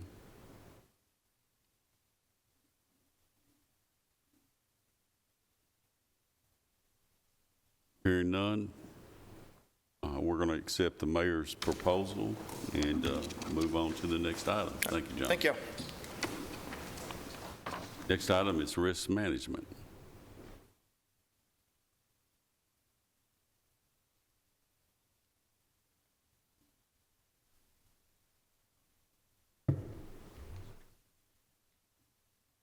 Welcome, Ed. Good evening, Commissioners. Ed Elam, Insurance and Risk Management Director. And in my budget, the biggest items you will see towards the bottom of the budget is the $399 item that went from $24,000 to $62,500. That is our safety inspection company that comes in and inspects all of our properties. That item was bid out, and that was the lowest bid. And then also in 502, you will see our building and contents increase and the liability insurance increase. If you add those three items up, that's pretty much the entire increase in the budget.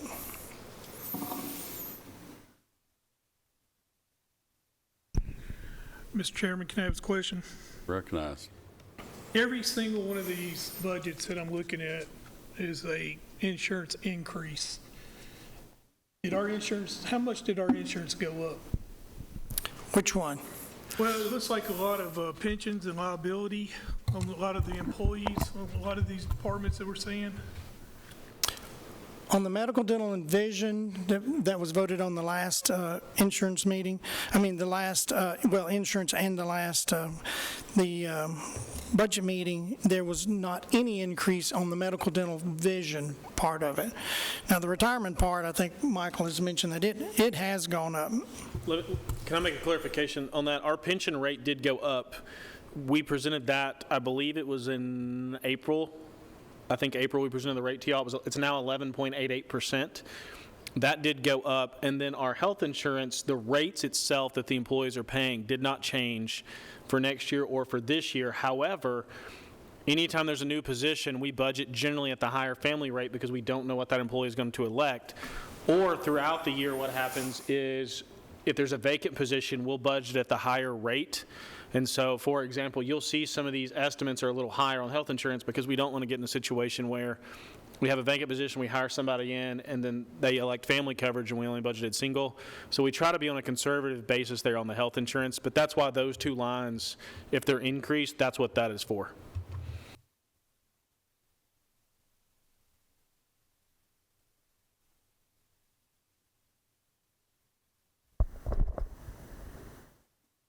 No, Mr. those Chairman, of us, which of these is the 11.88%?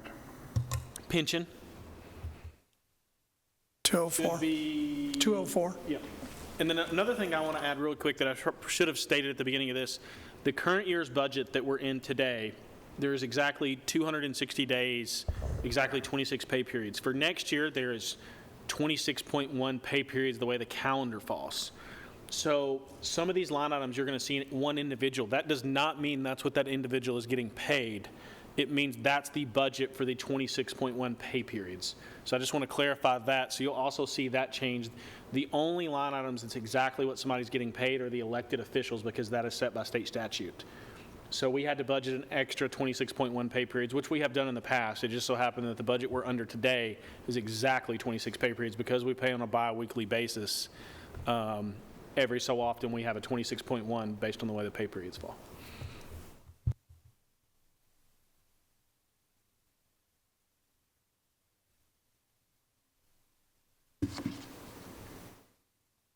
I know we see Ed quite frequently at purchasing going over these bids, so he's been no stranger to that committee.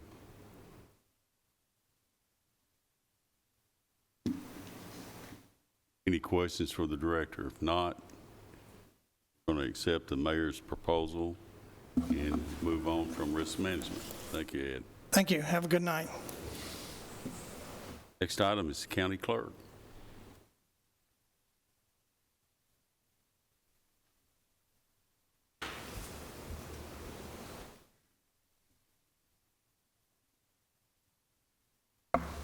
Welcome, Lisa.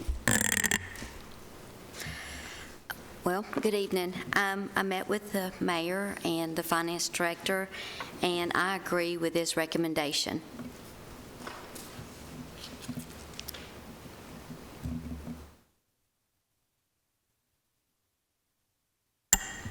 You don't have any additional personnel this year, do you? Yes, I'm asking for 2, and I'd like to explain that. When we started with the Blackman office, we wanted to increase staff gradually as needed, and so that's the reason we have put in 2 new staff people for this year.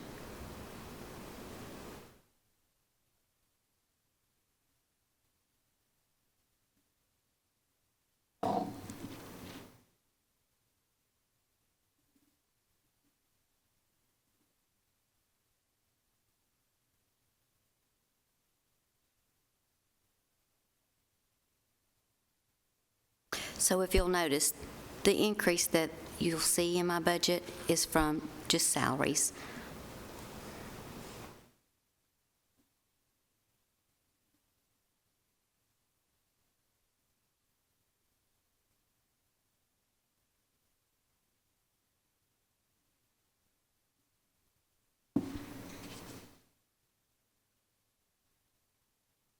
Any questions from any of the committee members on the mayor's recommendation?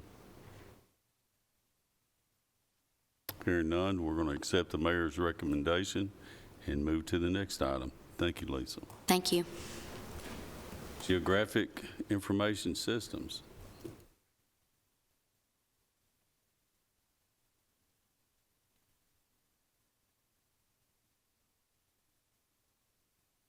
Cody York, CIO, Rutherford County, and met with the mayor and finance chairman, and I accept the recommendation of the mayor and would ask that you approve the budget as presented.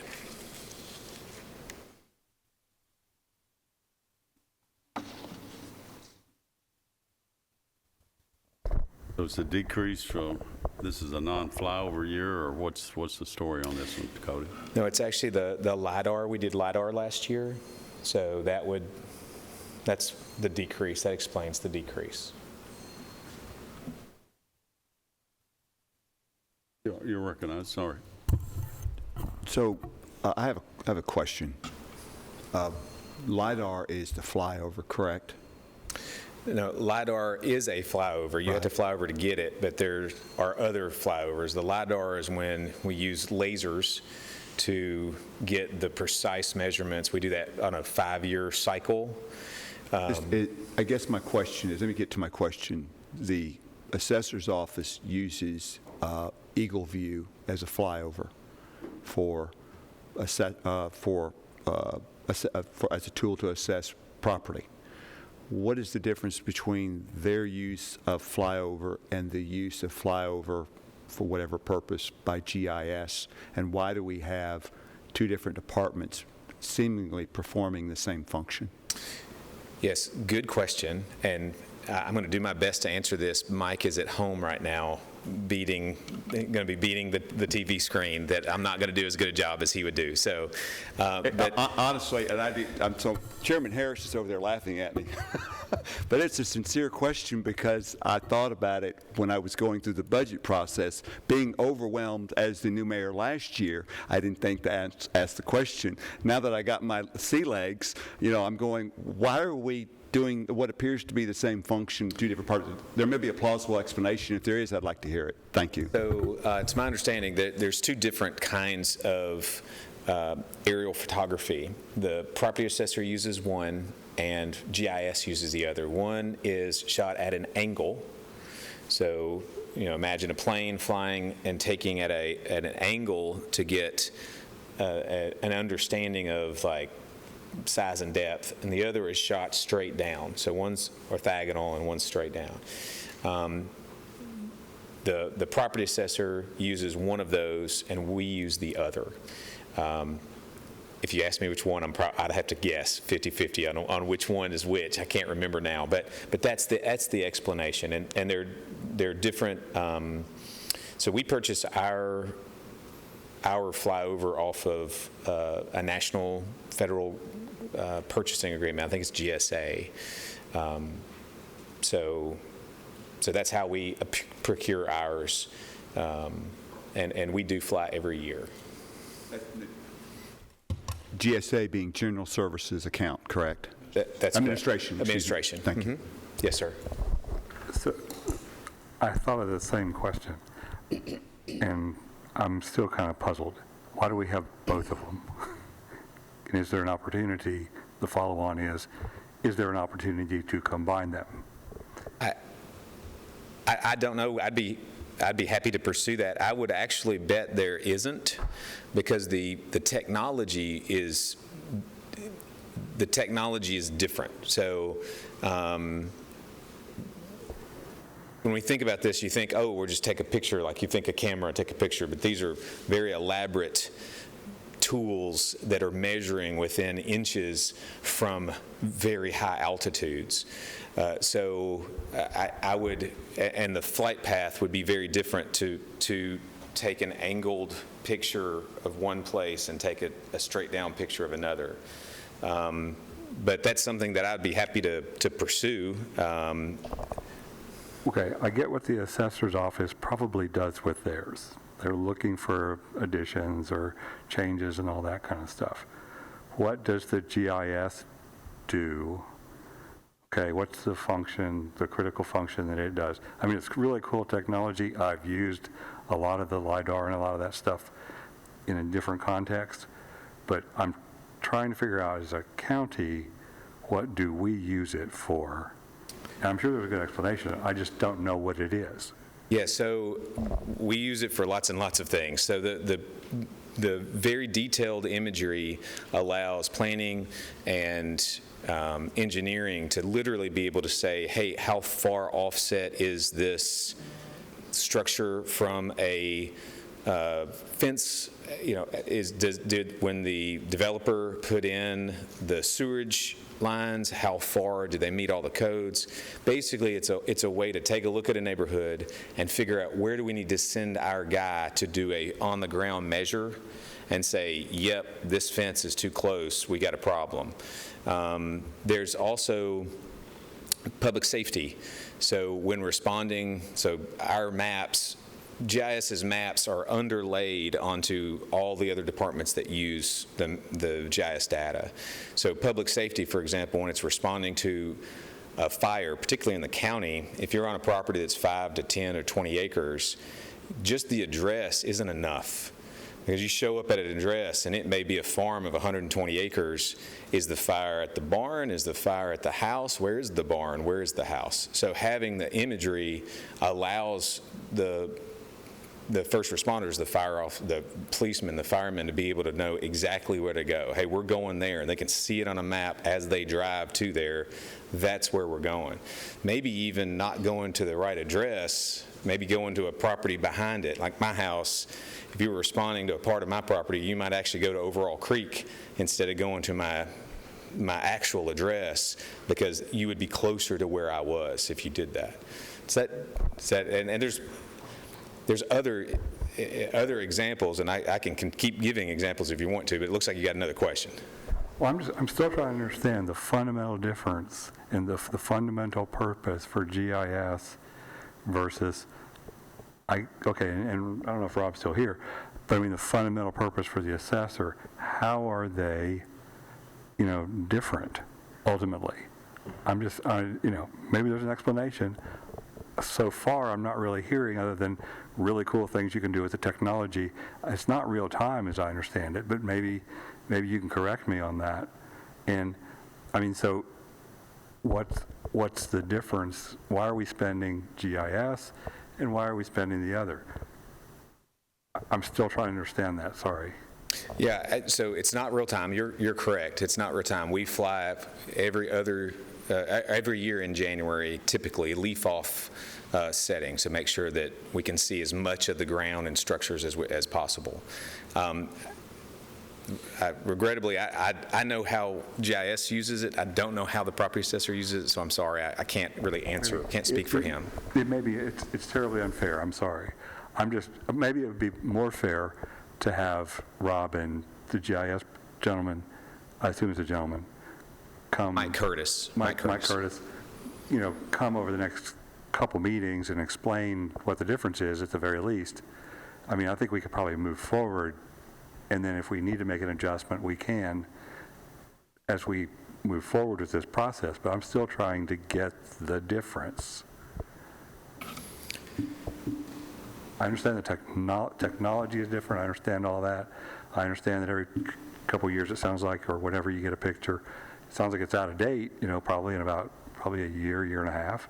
But well, we do imagery every year. Okay. So, and that's why to cover growth. Okay, so maybe it'd be fair to whatever the chairman feels most comfortable with. If we want to just accept it and move forward, or if we want to. Well, that's what this committee decides now. If you're uncomfortable with that, I mean, you can make a motion to withhold the funding or whatever you'd like to do. But I would like for us to continue.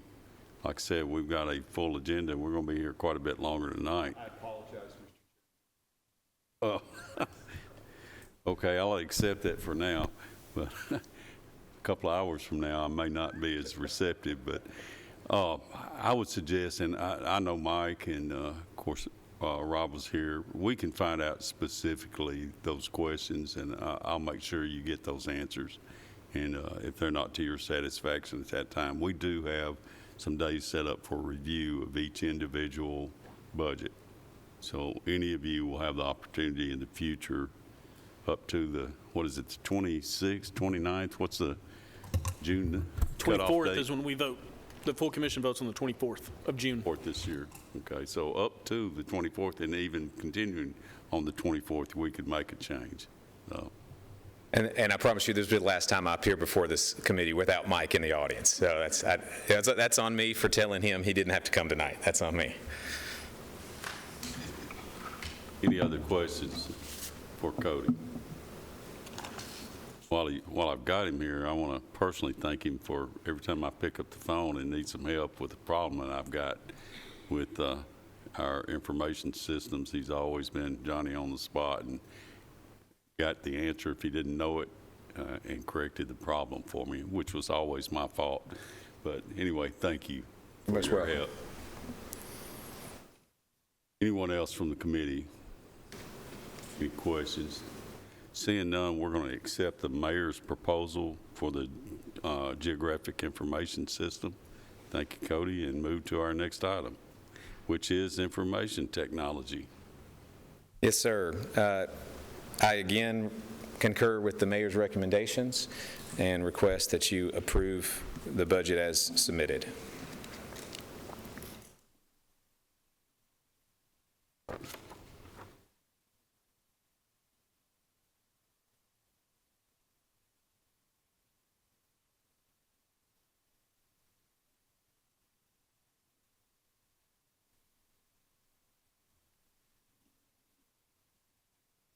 Most of yours personnel pay on this one? Yeah, there's the largest line item we have is salaries.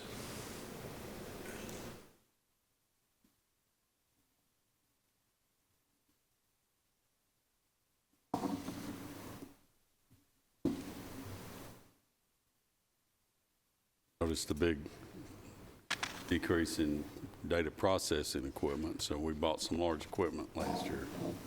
Yes, sir. Our peer storage.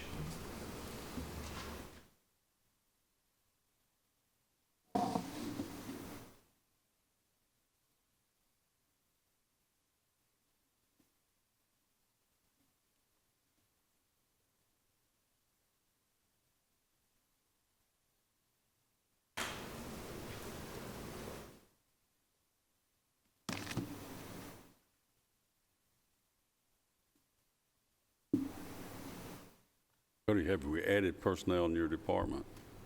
Yes, the mayor's recommendation includes 2 new positions, 2 tech positions.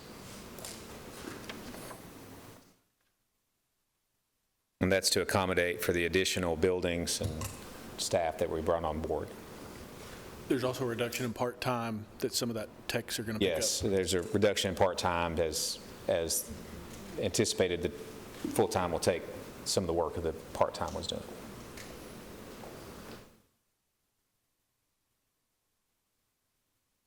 How were you able to reduce communication cost?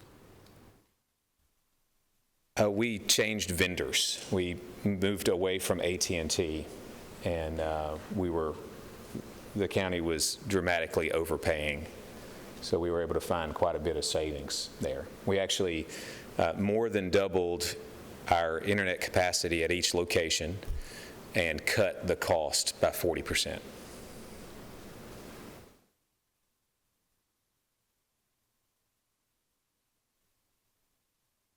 Get you to negotiate my internet connection. Well, as long as I can bring my staff with me, I think I can do pretty good. Yeah, I'm afraid that's not going to happen, but okay.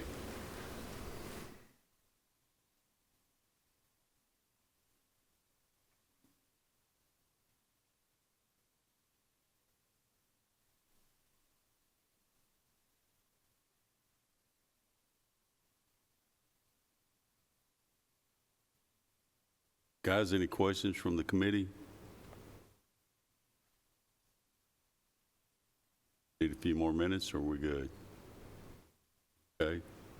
Hearing no changes or recommendations for changes, we're going to accept the mayor's recommendation for information technology and add that to our done pile. So, thank you. Thank you, Chairman, committee. Thank you, Mayor.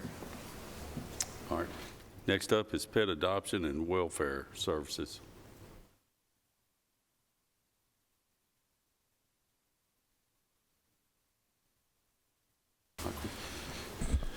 Good evening, Michael Gregory with Rutherford County Paws. We do accept the mayor's recommendation for our budget for next year. Chairman. You recognize? So I have one more clerical error to make on, kind of like we did earlier in the night, on this budget as well. The budget in front of you is going to have $23,000 for leases. That line item is going to go to zero. We did Michael's budget before we negotiated some things with the enterprise, and so now that is being paid not out of Michael's budget, and so that has been reduced to zero. So what you see on his total budget will go down by $23,000 for both the department request and the mayor's request.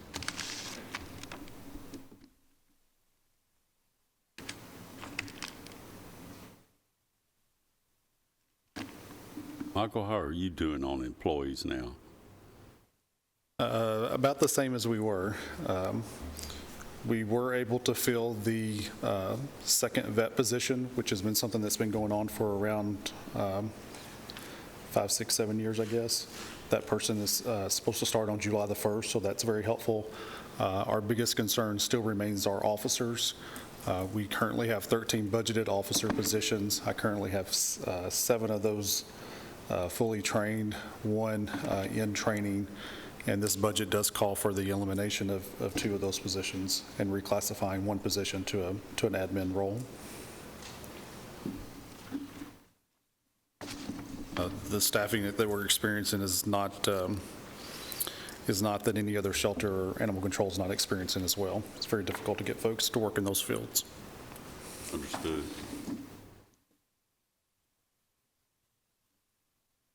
I'm glad to see that vet position.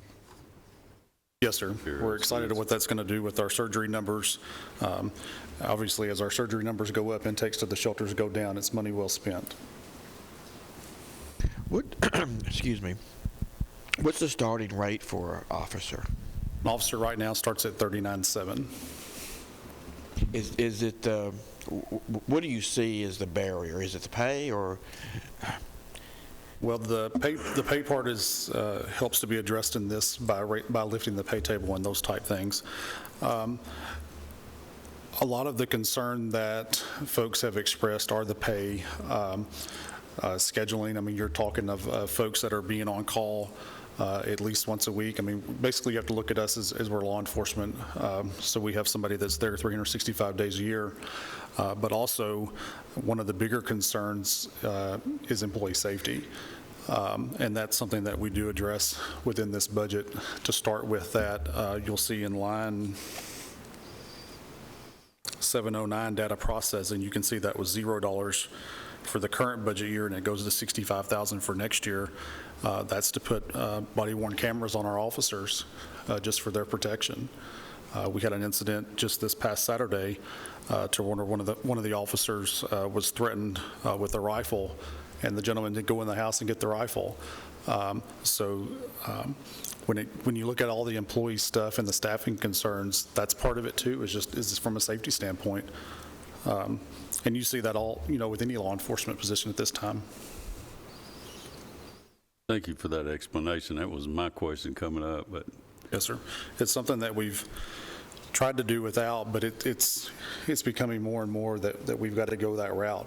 Now, that $65,000 figure is a 5-year figure. That's not a 1-year figure. And so that is, you said for body cams? Yes, sir.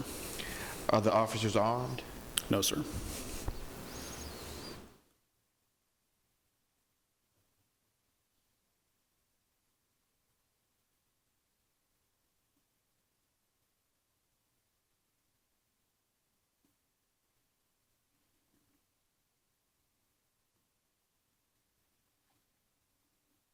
Michael, I think you do a wonderful job for the resources that you've got and the difficulties we've all had keeping employees.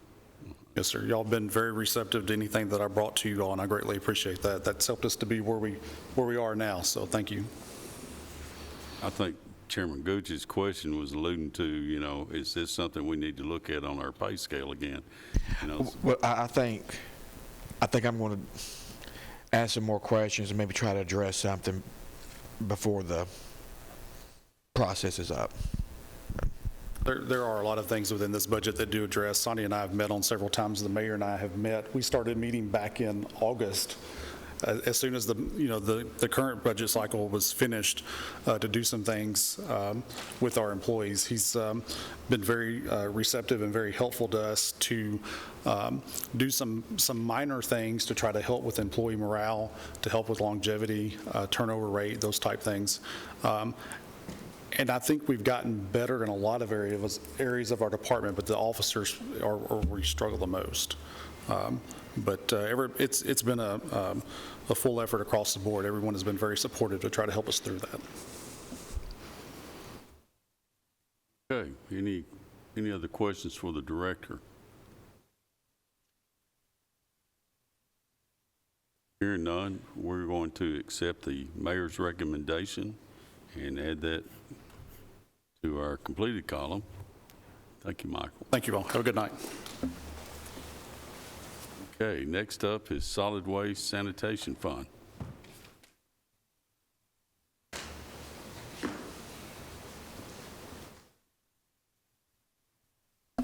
Good evening, Commissioners. Bishop Wagner, I'm your Solid Waste Director. I would like to approve the budget as recommended by the Mayor.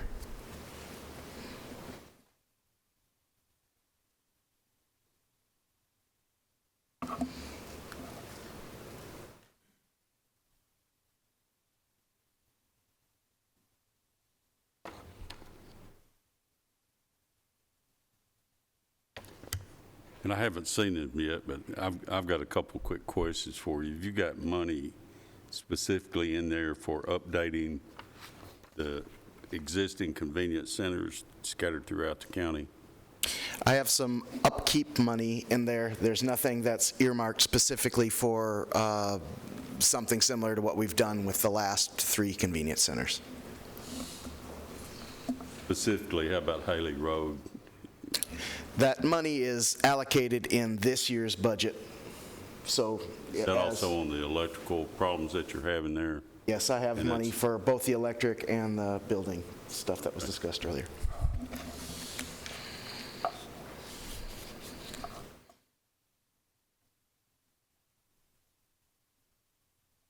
we did away with the contract that we had,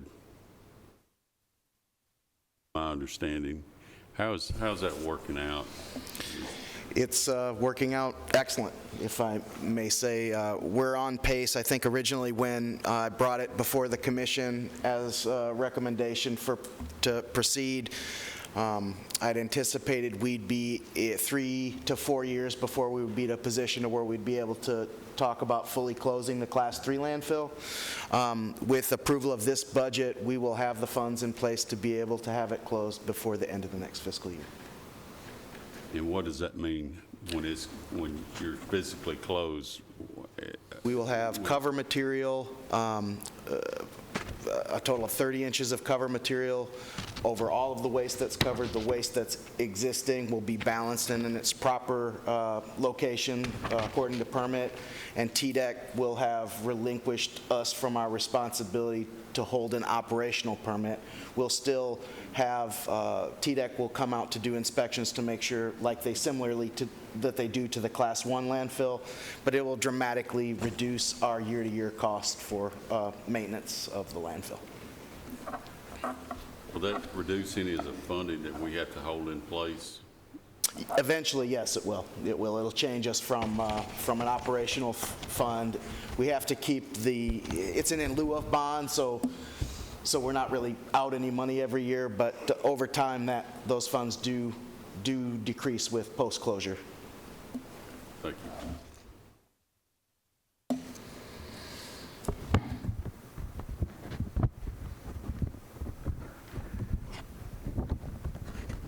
Any other? I'm sorry, excuse me, you're recognized, Jeremy. Thank you. There are several segments to this, and I'm struggling. There's a huge increase, not huge, but there's an increase in personnel cost and the number of employees. How does the transfer station fit into this budget, and where is it that I can? So the transfer station, as far as personnel costs, we will be acquiring one new position for that. That is I've written it down here, it is an admin 1 supervisor. That will be the person that runs the scale house. The rest of the staff that we have in place for the operational or the landfill solid waste operations standpoint will be able to fit the other positions. We will also have in there, you have 15 convenience center attendant positions.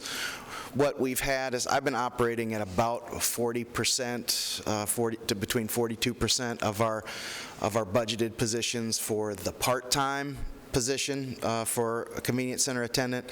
In some cases, I'll have maybe 1 or 2 people operating at a center that requires 3 or 4 people that are working at it, and we've been like that for quite some time. So what we've done is we had 45 positions budgeted for part-time. We'd eliminated 15 of the part-time positions and increased them to 15 full-time positions. So currently we have a lead full-time position at each center, and this will allow us to have another full-time person with them at the center, as well as 30 part-time people to spread as we can get them to come in. We found that the full-time positions are a lot easier to fill. We get a lot more applicants, a lot more participation from them, and a lot of positive feedback from them. I concur with all of that. What I'm trying to figure out is we're building a transfer station. We'll open that transfer station in January. At least that's the goal. Yes. Open the transfer station in January. What is the additional cost, if any, to the county to operate that transfer station? The additional cost will be offset by the cost that we charge people to come across the gate. So out of the 116 fund, I don't anticipate that there will be any new funds that are required. The funds that are generated from the operation of the station will pay for the operational costs of the station. That will be reflected in the tipping fee that's charged at the scales.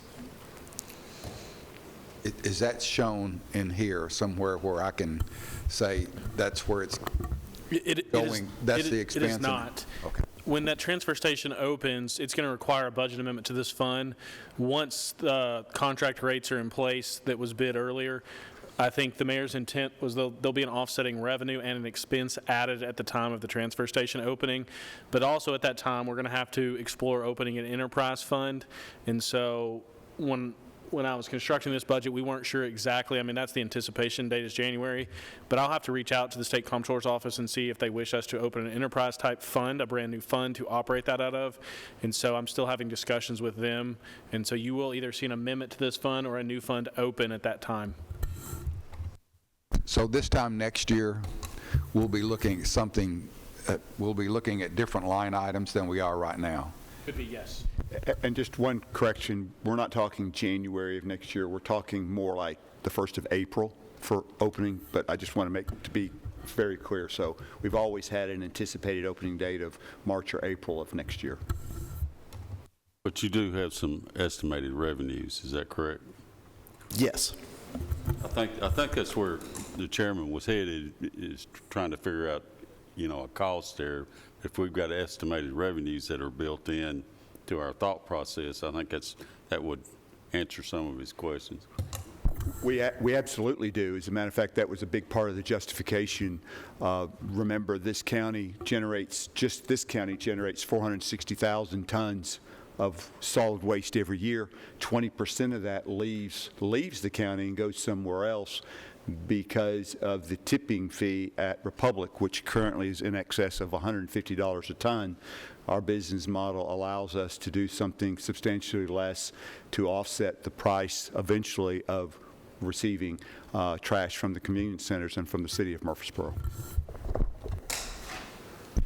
I know I'm riding a dead horse, and I don't really mean to. My thought process is not just this year. I'm wanting us to begin to look at long-term cost of closing the landfill and operating the process of processing our own garbage. I've asked for that for 2 years, and I've still not got anything. I would like for us to begin to determine. Right now, processing garbage is not costing us anything, pretty much anything. And I want to know this year, next year, the year after, and 10 years from now, what is our long-term cost of operating and processing our own garbage. That's my goal, is to figure out when that landfill closes. And we built the transfer station in anticipation of that landfill closing sooner than Republic says that we need to. So my thought process, and I know it's several other commissioners as well, is we need to begin the long-term plan as to what it's going to cost us. Nothing versus what. What should we be budgeting next year and the year after and 5 years from now for processing garbage?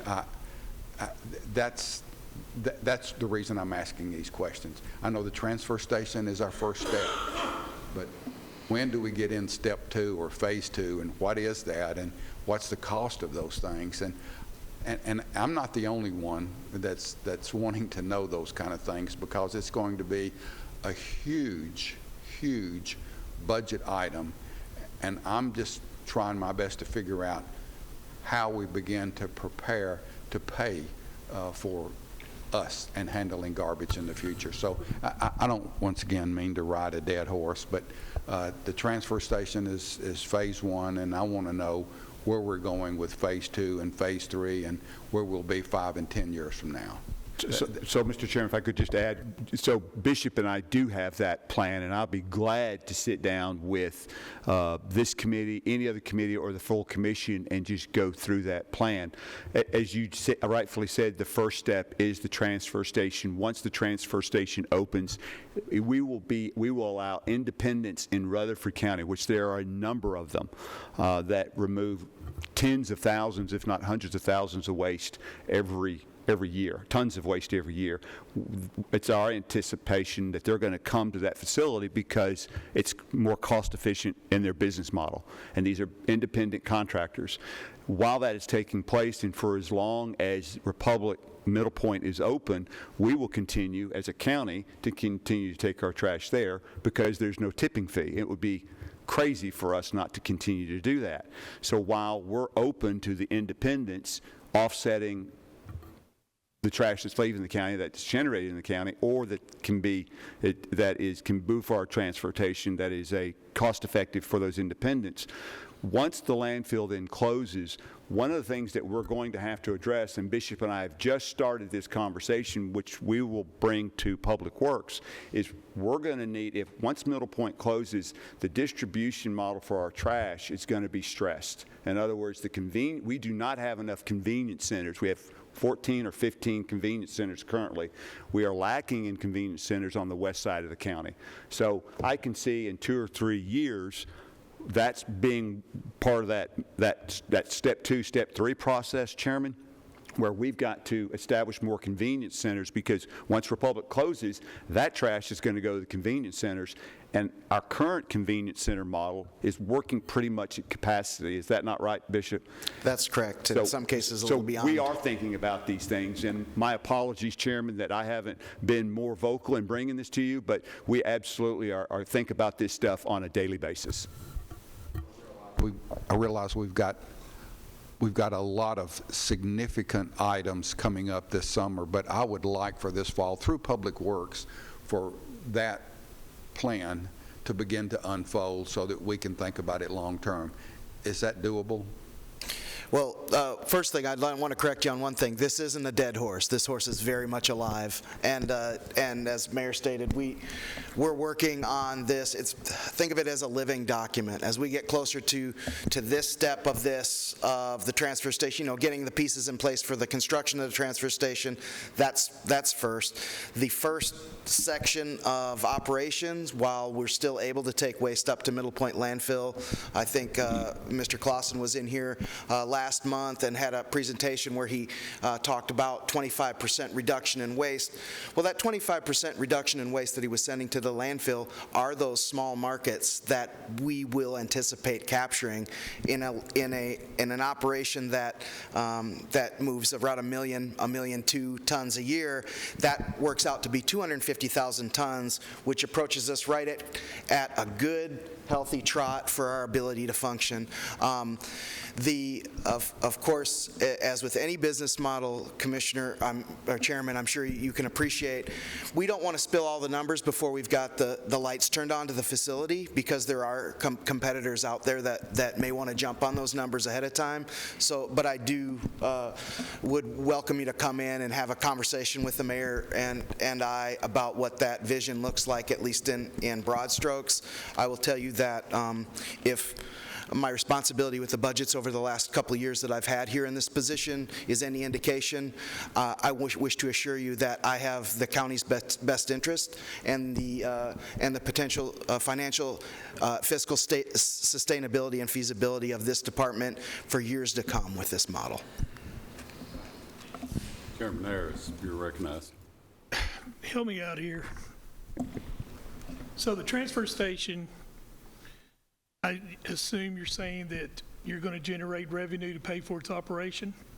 Correct. And who's running the transfer station? You? We will run the scale house, so the money that comes in will go through the county and the scale house, and we are looking at some options with who will physically run will we subcontract that out to a third party? It's looking likely. Okay, so when you sub that out, are you going to bring that contract before Public Works? Are you going to bring that contract to purchasing, Mayor? Or do you? I don't even know if you had to, but wouldn't a contract have to go out to bid on that? I'm not clear on what contract you're referring to, Chairman. He said that he was looking to subcontract operation of the transfer station. So I want to be really clear. I want to correct Bishop on this. Our bond is very and I want Michael to comment on this because we've had this conversation, but this went to a general service bond, general obligation bond, and there's some legal requirements that we cannot sub out particular services. What we can do is we can contract with independents to bring their trash here, right? But that's not a subcontract. Okay, Michael, why don't you? So we will 100% be running the transfer station as a county. We have contracted because we don't have enough trucks for some of the hauling of our waste, which is allowed by our bond up to certain limits. And I do believe that the mayor's office did put out an Now, that is the hauling out of the transfer Correct. station to another facility. Correct, but that was put out on an RFQ or P by the mayor's office, I believe. That is what we are contracting for the hauling of. But as far as running of the scale house, running the transfer station, that is going to be done by Bishop and his department, and it has to be. Right. So you're going to be, and all you need is one employee in this budget. That's what you're asking for, is just one employee for a scale operator. Is that correct? That's what this budget's Who's asking. going to drive the machines? Who's going to do all that? Who's going to load it? So if I could, Bishop, so what we're, because the actual loading of the trash into the trucks that will remove the trash from the transfer station and take it to a waste management facility in Marshall County will be done by a contractor through Waste Management. So Waste Management is not only providing the destination for the trash, but also providing the loading and the hauling of the trash. That is part of the RFQ that we submitted. It's the disposal, the transportation, and the loading. But we run the transfer station because we run the scale house. Okay, so you're going to be able to separate trash that goes to wherever you said from the ones that go to Republic.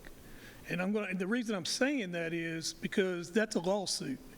If we start taking trash from somebody else to Republic. What I'm saying is if you charge somebody to bring their trash to that transfer station and then you send it to Republic as free trash, how do we stop that from happening? No waste that goes over our scales will go to Middle Point landfill, period. Okay, so when they bring all that convenience center trash, we're going to be able to know the difference. The convenience center trash will be going to Middle Point landfill directly from the convenience centers. That's all I need to know. Yes. I've got a few questions, unless I don't want to usurp any of the committee. Anybody else on committee got a question right now? I want to kind of head off in another direction. The people that we're adding, how is that going to change our hours and days of operation, if at all? Well, initially, it won't. It does have potential to allow us to do something in the future, but right now, I'm just trying to get to full operational numbers. We're, like I said, we're at like 40% operational, and it's due primarily in large part to the fact that the commission allowed us to have the full-time positions that we had in place now. The model where the retired ladies and gentlemen that were coming to the convenience centers to work those part-time jobs, those folks aren't showing up anymore. They're the center of the job themselves. If I do hire them, I might keep them for a couple weeks. They see what the job is like, and they go on to find an easier job to do.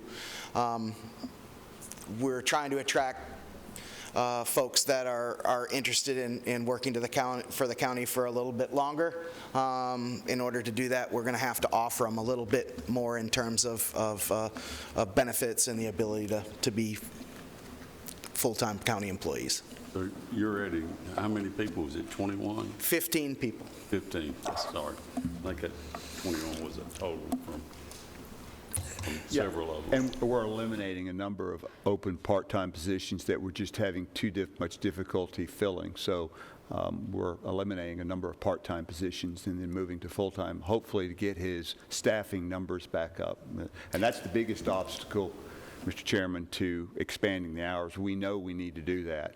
But the first thing we've got to do is we've got to make sure we've got the appropriate manpower during the hours we have. Then we can look at expanding those those open hours. And I want to be clear, too, in the elimination of those part-time positions, no current part-time employee need worry about their job. Their jobs these are positions that we haven't been able to fill and have remained vacant for at least a year, in some cases, 2.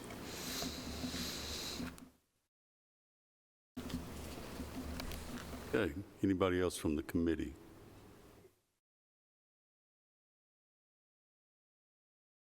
Anybody want to make a change or a suggestion?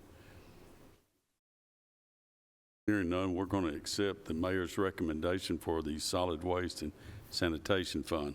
Thank you, Bishop. Thank you, Commissioners. Guys, I'll give you a quick option here. What we've got left is between us and the mayor. We don't have anybody waiting.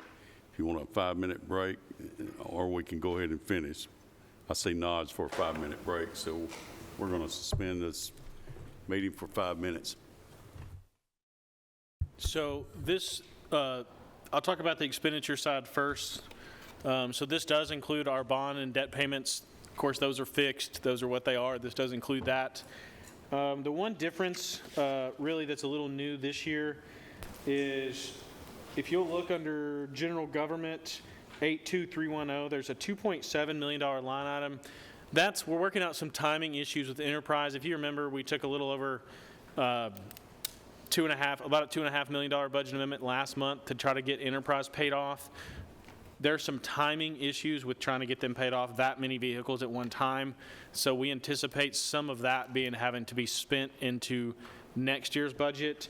We don't anticipate it being the $2.7 million. We anticipate it being less than that, but we didn't want to have to come back if there was one more month's worth of lease payments or something that had to be made.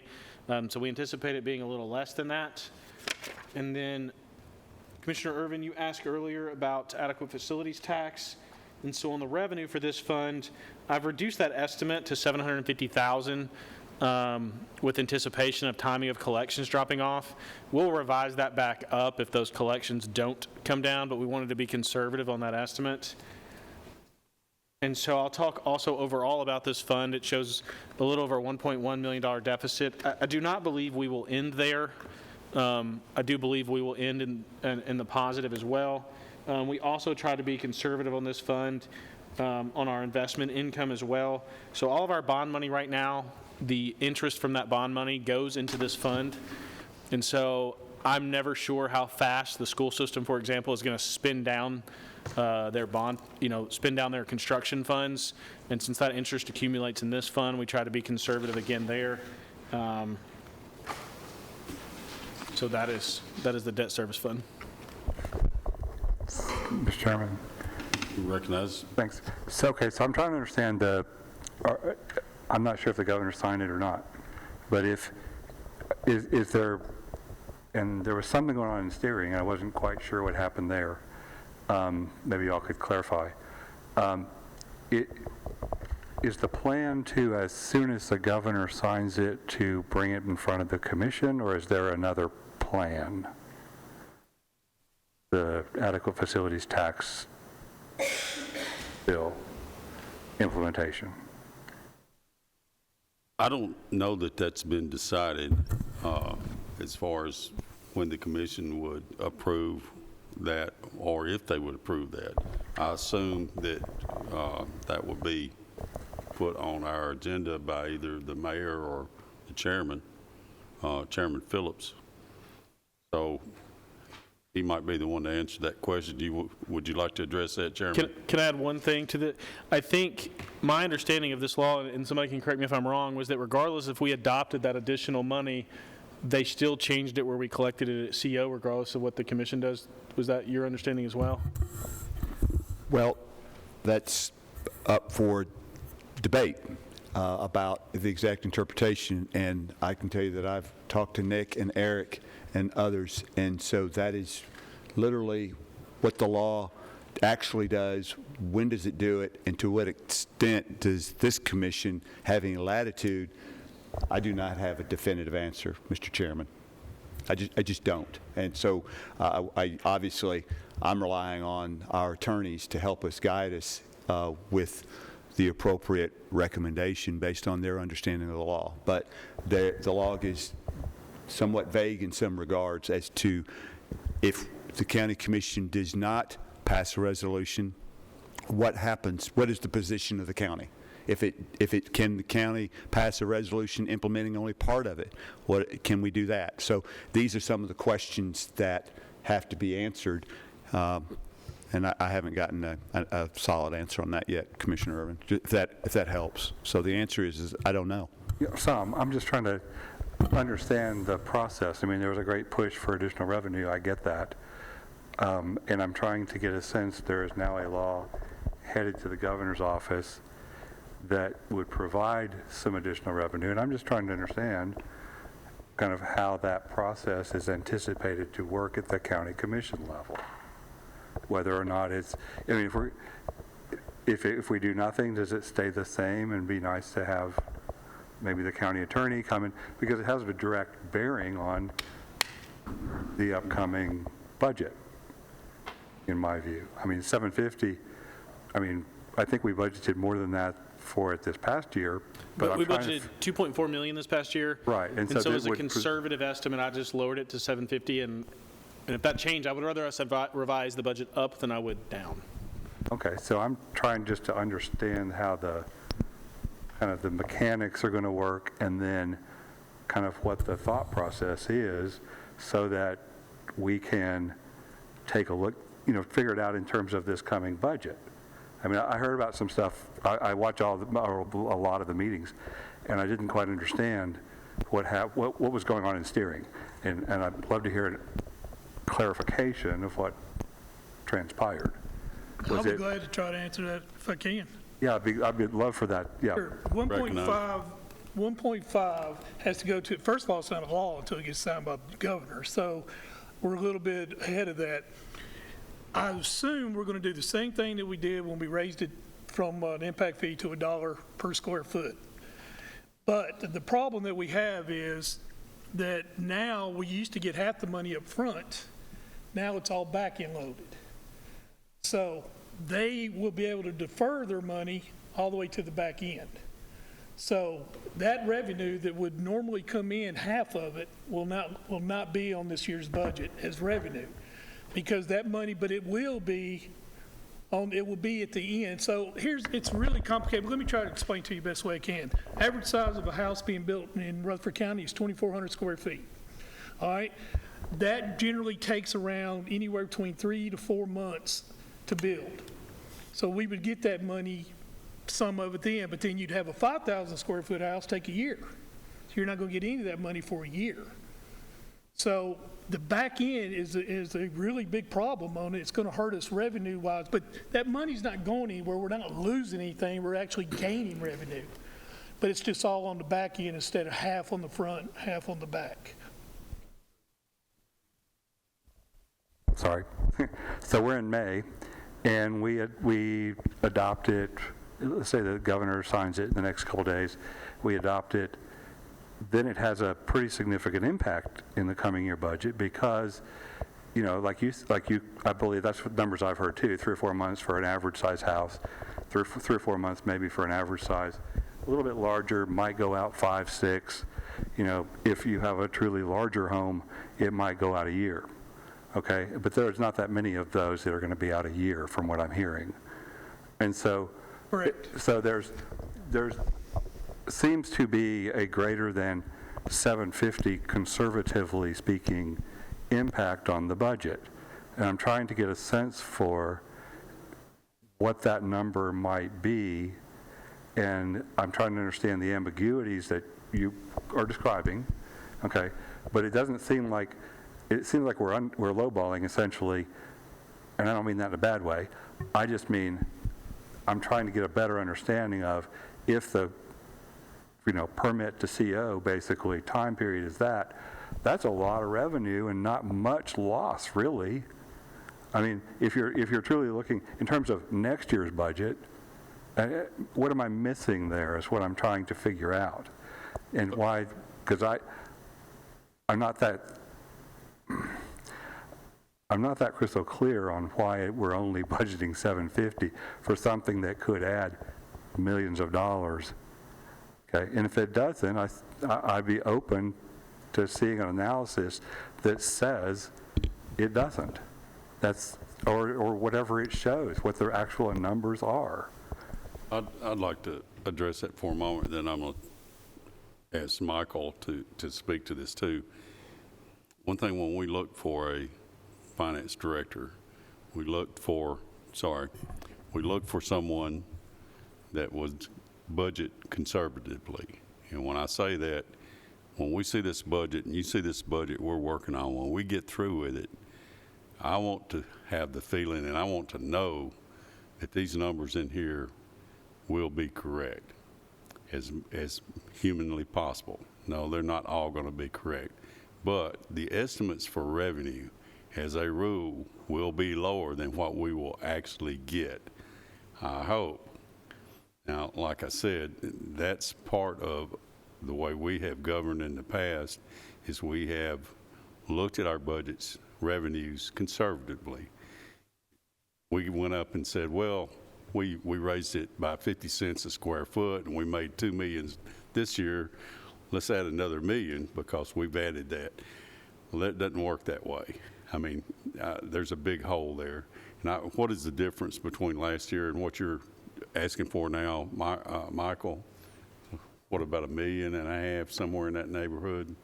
1.65 million. Less.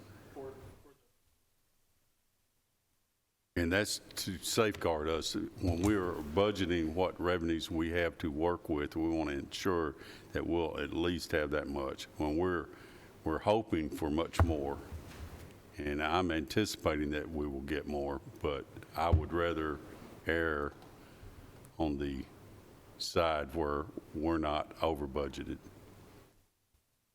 Probably Michael.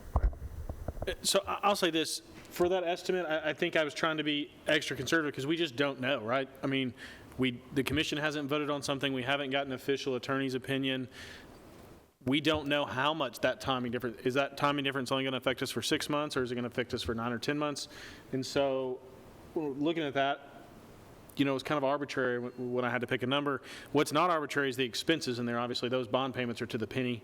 The only estimate on the expense side is those enterprise payments that are in there, the timing difference there. So the budget made sense with a conservative estimate. The budget numbers worked. I think we'll end better than that.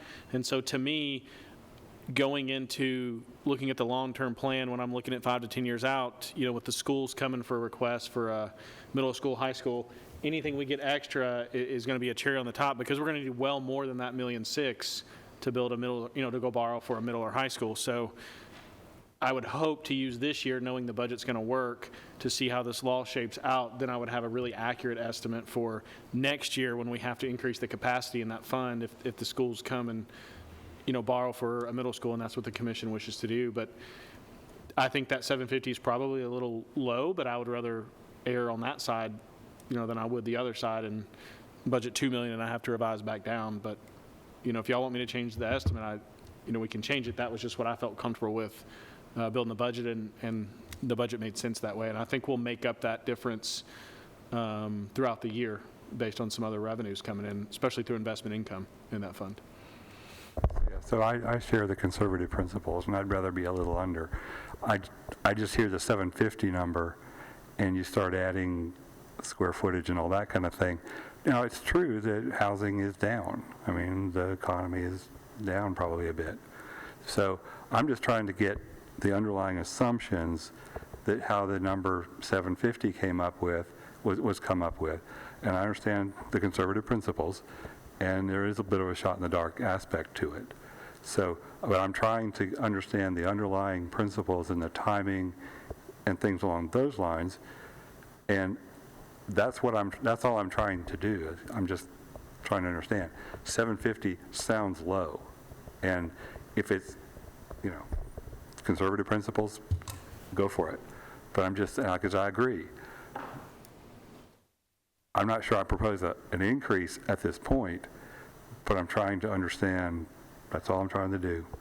It probably is a little low, but keep in mind our budgeted deficit in that fund is a little over $1.1 million. So, you know, Could I have done a less conservative estimate and made the fund balance to zero, or something like that? Yes. But I thought we were very well protected with our fund balance, and I think we're going to end better this year than what our budget shows. So I think we're going to be protected there as well. I think our fund balance will increase based on, from the numbers that are on the summary sheet. I think we're going to end better based on investment income the way it's come in this year as well. And so I felt we were really protected going forward into next year, with knowing the schools are going to come with some pretty big ask. And so when I did the budget, I just didn't feel the need to risk, that number being higher, but I definitely think you could make an argument that it needs to be higher. The budget just didn't need it for us to pay our debt next year. We had plenty of revenue for that for next year. And I appreciate all your efforts and everyone's work, candidly, and your candor. Okay, I appreciate that. In terms of debt capacity, we've talked about there being about $40 million, give or take. What does this look like in terms of debt capacity?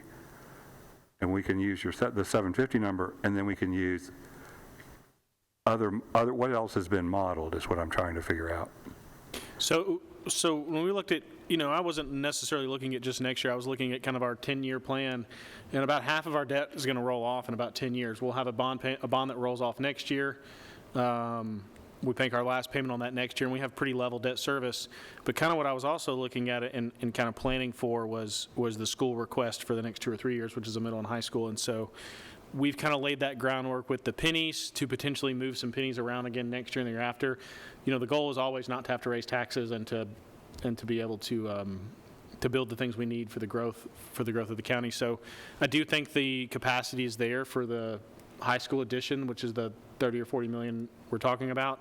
But then when we look at a $80 million middle school, that's going to require some additional revenue in there. And I hope at that time we would have some options of moving some additional pennies around, and we would have a firm number on, in theory, that number would go up. That school facilities tax would go up, the timing difference would be over, and that number would go up to $3.5 million or whatever that number is. And so that would bring on the additional capacity as we move pennies and hopefully negate a tax increase, on the citizens. I think that's kind of the long-term plan of mine. I can't speak for the mayor's office or for anybody else, but I think that's kind of what I'm looking at. And then also looking at a high school coming 2 or 3 years down the line, you would hope another 2 or 3 more debts will roll off, bonds will roll off, and you would hope to not have to raise taxes for that.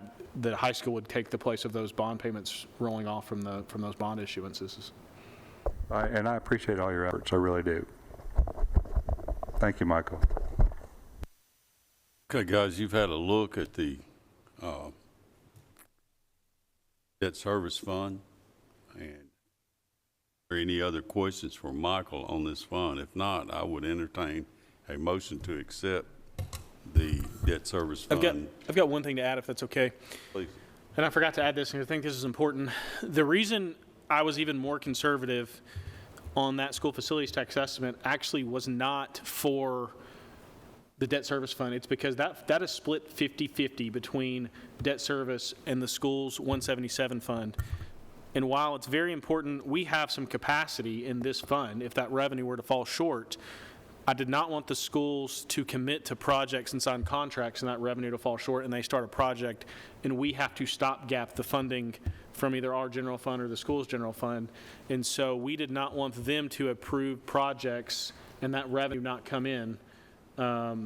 It's a lot easier for them to add additional projects than it is to reduce those. And so that was probably more of the reason, looking through that thought process and calculation, and we hadn't got to that fund yet, or I was going to bring that up. But that decision dictated probably the more conservative approach on the debt service fund than the other way around, if that makes sense, because I didn't want them to sign contracts. For example, start a roofing project, and all of a sudden we get towards the end of the year and I'm starting to run out of money in that fund, whereas this fund has a healthy fund balance that could pick up that load.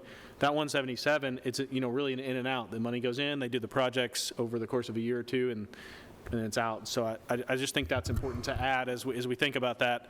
This budget for school facilities tax has to line up with that 50-50 as it stands right now. Any other discussion? Not, like I said, I will entertain a motion.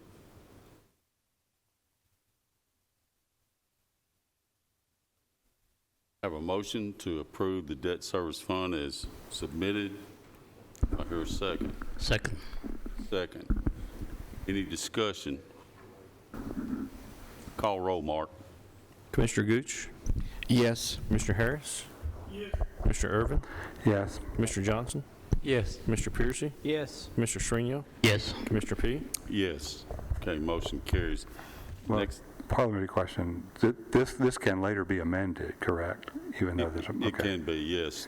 Okay. Anything we're doing here up till the 24th. Just double you said checking. this time. Just double checking. Anything can be amended up until, I believe it's 9 a.m. Don't quote me on that. Is it 9 a.m. on the 24th? I Yeah. think it's 9 a.m. That's, okay, just checking because, okay, thank you. Okay, next up is the county commission.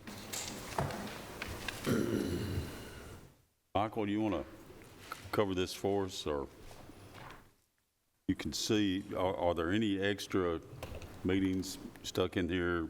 Anything? I think the only difference, I think the budget's $2 higher this year than last year.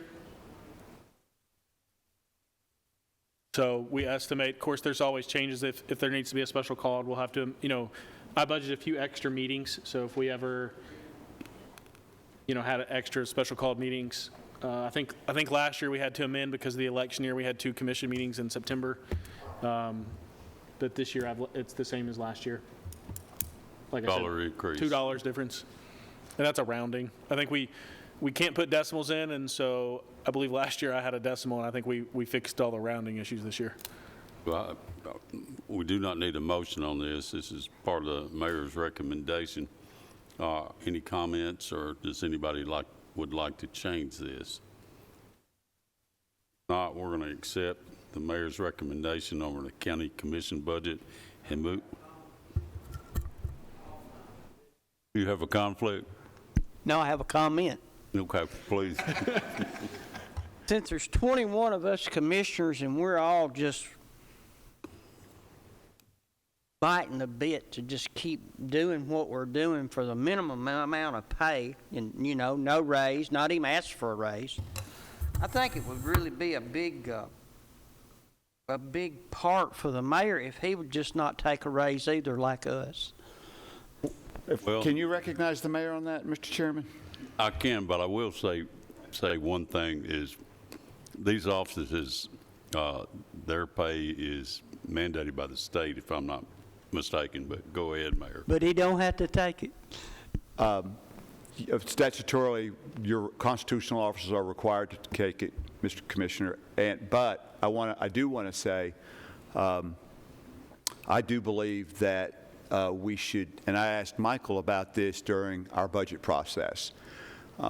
I do believe at the appropriate time, and I asked if we could do it in this budget cycle, where we increase the stipend for the county commission and the appropriate boards.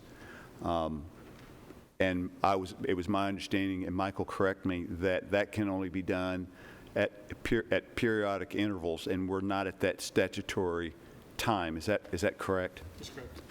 And so it was my hope to actually increase the pay of the county commission, but state law, Commissioner, does not allow me to make that recommendation.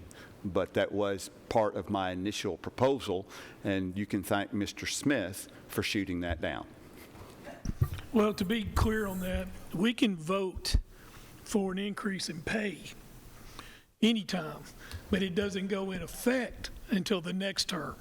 So if we wanted to vote right now, raise everybody's pay and pass it, it doesn't go in effect until whoever gets elected the next time. Then they would get it. That's what I was referring to. That's what I was referring to. Yes, that's correct. So, Commissioner Piercy, anything else? Okay. Hearing no further comments on the county commission's $2 increase for the year, we're going to accept the mayor's recommendation and move over to the mayor's budget. So I've spoken with the mayor, and the mayor, I accept the mayor's recommendation. No inner conflict. That's good.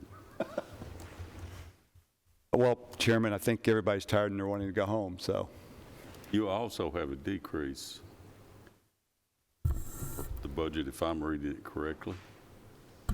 That's correct. The mayor's office eliminated as I referenced, I believe it was last Thursday night, the mayor eliminated the project manager position, an unfilled project manager position in his budget. So that money automatically goes back to the general fund? Mm-hmm. That's correct. Okay. Any questions for the mayor on his budget? I do. I have one. Recognize Chairman Harris. Mayor, on contracted services, I assume that's including our lobbyists, correct? Yes, sir. Okay, and I'm not for or against the lobbyists, but what issues do you think that are coming up for us to have a lobbyist? I believe you're asking for 200,000. Is that correct? No, I don't think- know if that's right or not. So there's several other things in that Yeah, line I item, know. like Crimson Security, and so I believe in the mayor's request was the same as the prior year, which was 100,000. It's only the lobbyist is only 100,000. Mm-hmm. Okay, and I guess my question is, what do you foresee us to have a lobbyist again? That's an absolutely outstanding question, because I asked that very same question of Mr. Denami a few days ago, knowing I was going to come here, and that question was going to be raised, because it's a good question. Given the circumstances of the last session, what can this body and this county receive in the way of your legislative services? And I will just read, if that's okay, I will read what he wrote to me. Continue forward on the establishment of a multi-step plan for property tax relief for Rutherford County property taxpayers, including but not limited to, in June, start with administration and other counties on a framework for lottery funds distribution plan. If you'll recall, that had been one of the things that additional step we had talked about several months ago. In June, start with administration and other counties on a framework for the sports funds wagering distribution plan. As you know, online gambling is available now in Tennessee, and they're collecting those funds, and the administration has yet to determine how they're going to disperse those funds. C, evaluate best plan to pursue real estate transfers tax share portion. As you'll recall, the representative from the 34th Legislative District here in Rutherford County advocated for a real estate transfer tax, and so Mr. Denami, along with others, along with the home building community, are advocates for that. So he wants to pursue that particular avenue. As it relates to going on defense, Mr. Denami wants to prepare for the return of school choice by developing a physical impact model. In other words, what is the physical impact to the county with school choice? What we're seeing, and I think Michael can speak to this, we're seeing about a $5.4 million impact as a result next year as a result of the charter schools. So how do we mitigate that financial impact to the county? Number 2, develop information sharing. Number 3, prepare for tax cap return in 2025 by developing a physical cost model for rating, downgrade, and cost of delayed financial projects. And finally, number 4, develop information sharing plan. So there are a number of things that Mr. Denami is going to do that I think will certainly continue to justify him representing the county, the commission, and the mayor up in Nashville. And I hope that answers your question, Chairman Harris. Any other questions for the mayor's on his budget? I hear any recommendations for any changes? Well, since the mayor agrees with his own budget, we will accept his proposal and move on to Finance Department. Michael?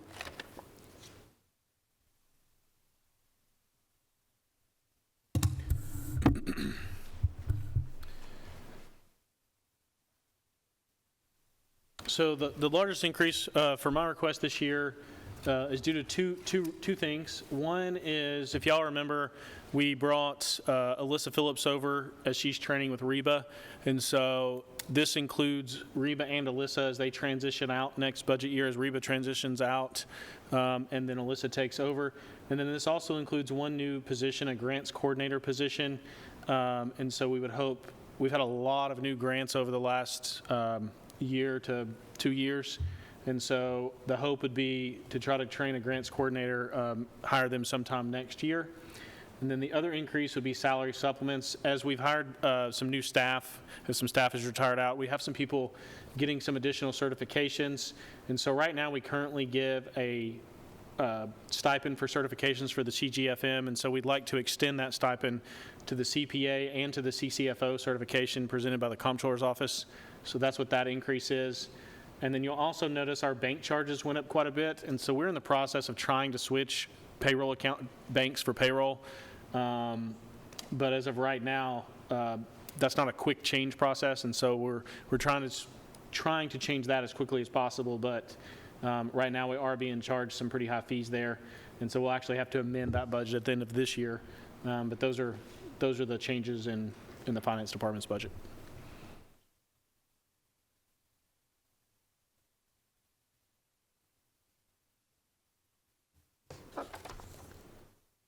Michael, have you picked up the payroll for the schools? Is that correct, or what exactly is going on there? So yes, the two main certified and classified payroll ladies for the schools are now in this building, and so we have taken on the office has taken on some more responsibility trying to mitigate some of the issues we had last year, and so I think they really love being over here. But we have taken on some of that as well, trying to... Are they under the school's budget or under ours? So they are currently still under the school's budget right now, but they work under here, under the oversight of the finance office here. But they are budgeted under the schools. Okay, I was missing that. That's why I was asking. Sorry about that. Any other questions for Finance Director? I've got a question for the mayor. Chairman, go ahead. Okay. Mr. Mayor, are you sure you can't find any more cuts in this department? That's a very interesting question. Yes, I mean, I'm looking. I'm trying. Yes, we can. We can find a number of cuts, but to what extent are they counterproductive, Commissioner Gooch? Well, I'm just, is the $64,000 question. We got until January the 24th? Yes, we do. Or June 24th. Okay. All right, thank you. I'm not seeing any ham sandwich line items, so we got till June 24th. I adjusted Miss Jolly's salary proportionate to the ham sandwiches she provided. Well, I'm not seeing any ham sandwich. Okay, guys. I think we're just about at the end of our rope here. I'll tell you what, are there any objections or changes anyone would like to make to the finance account? If not, we're going to accept the mayor's recommendation and add that to our completed column. When is our next meeting? Mark? Tomorrow night. Right. Guys, having nothing else, we are adjourned.